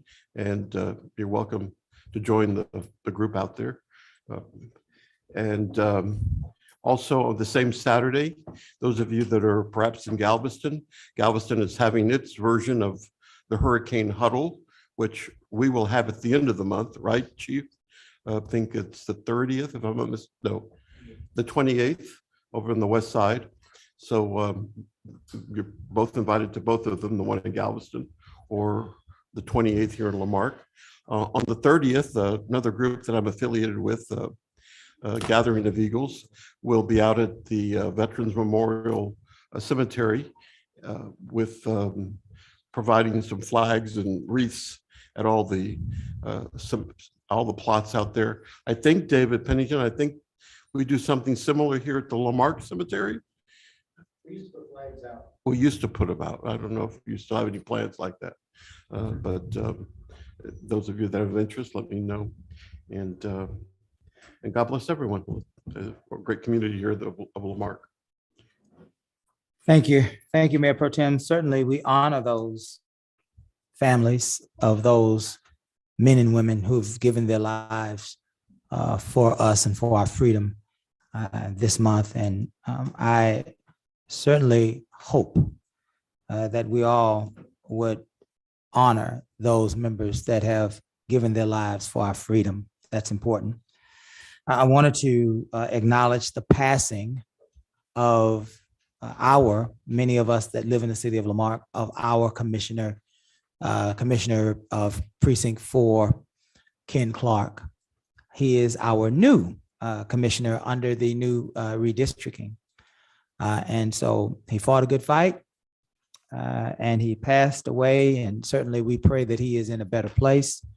But we also wanted to congratulate Dr. Robin Armstrong, who I believe was appointed today to fill the unexpired term of Mr. Ken Clark. And so our prayers are with Mr. Armstrong as he represents us in this community. Tonight was great. It was awesome. It was democracy.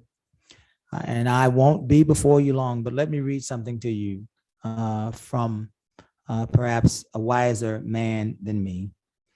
And it simply says this: the world will little note nor long remember what we say here, but it can never forget what they did here.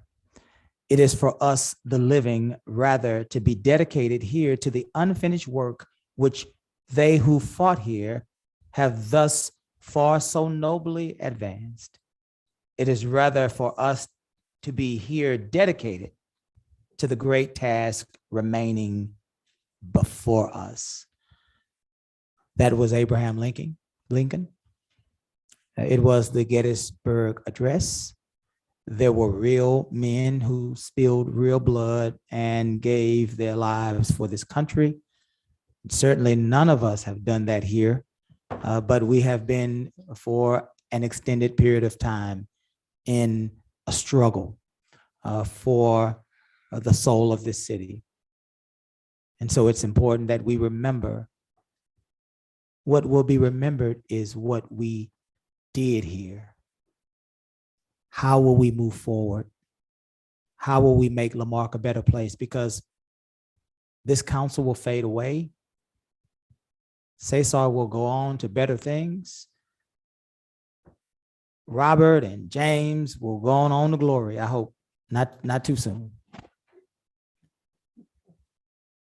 And if we don't do our due diligence and do the work that's before us, our children and our grandchildren will still be having to deal with the issues of today. And I don't want that. And I don't think that anybody wants that. Please, I am saying this as your mayor. Please, please, please, let's stop the wars. I don't want to fight anybody. I don't want to debate or argue. I want peace. And I want all of us to get together, even though we sometimes disagree. But James, you're my friend.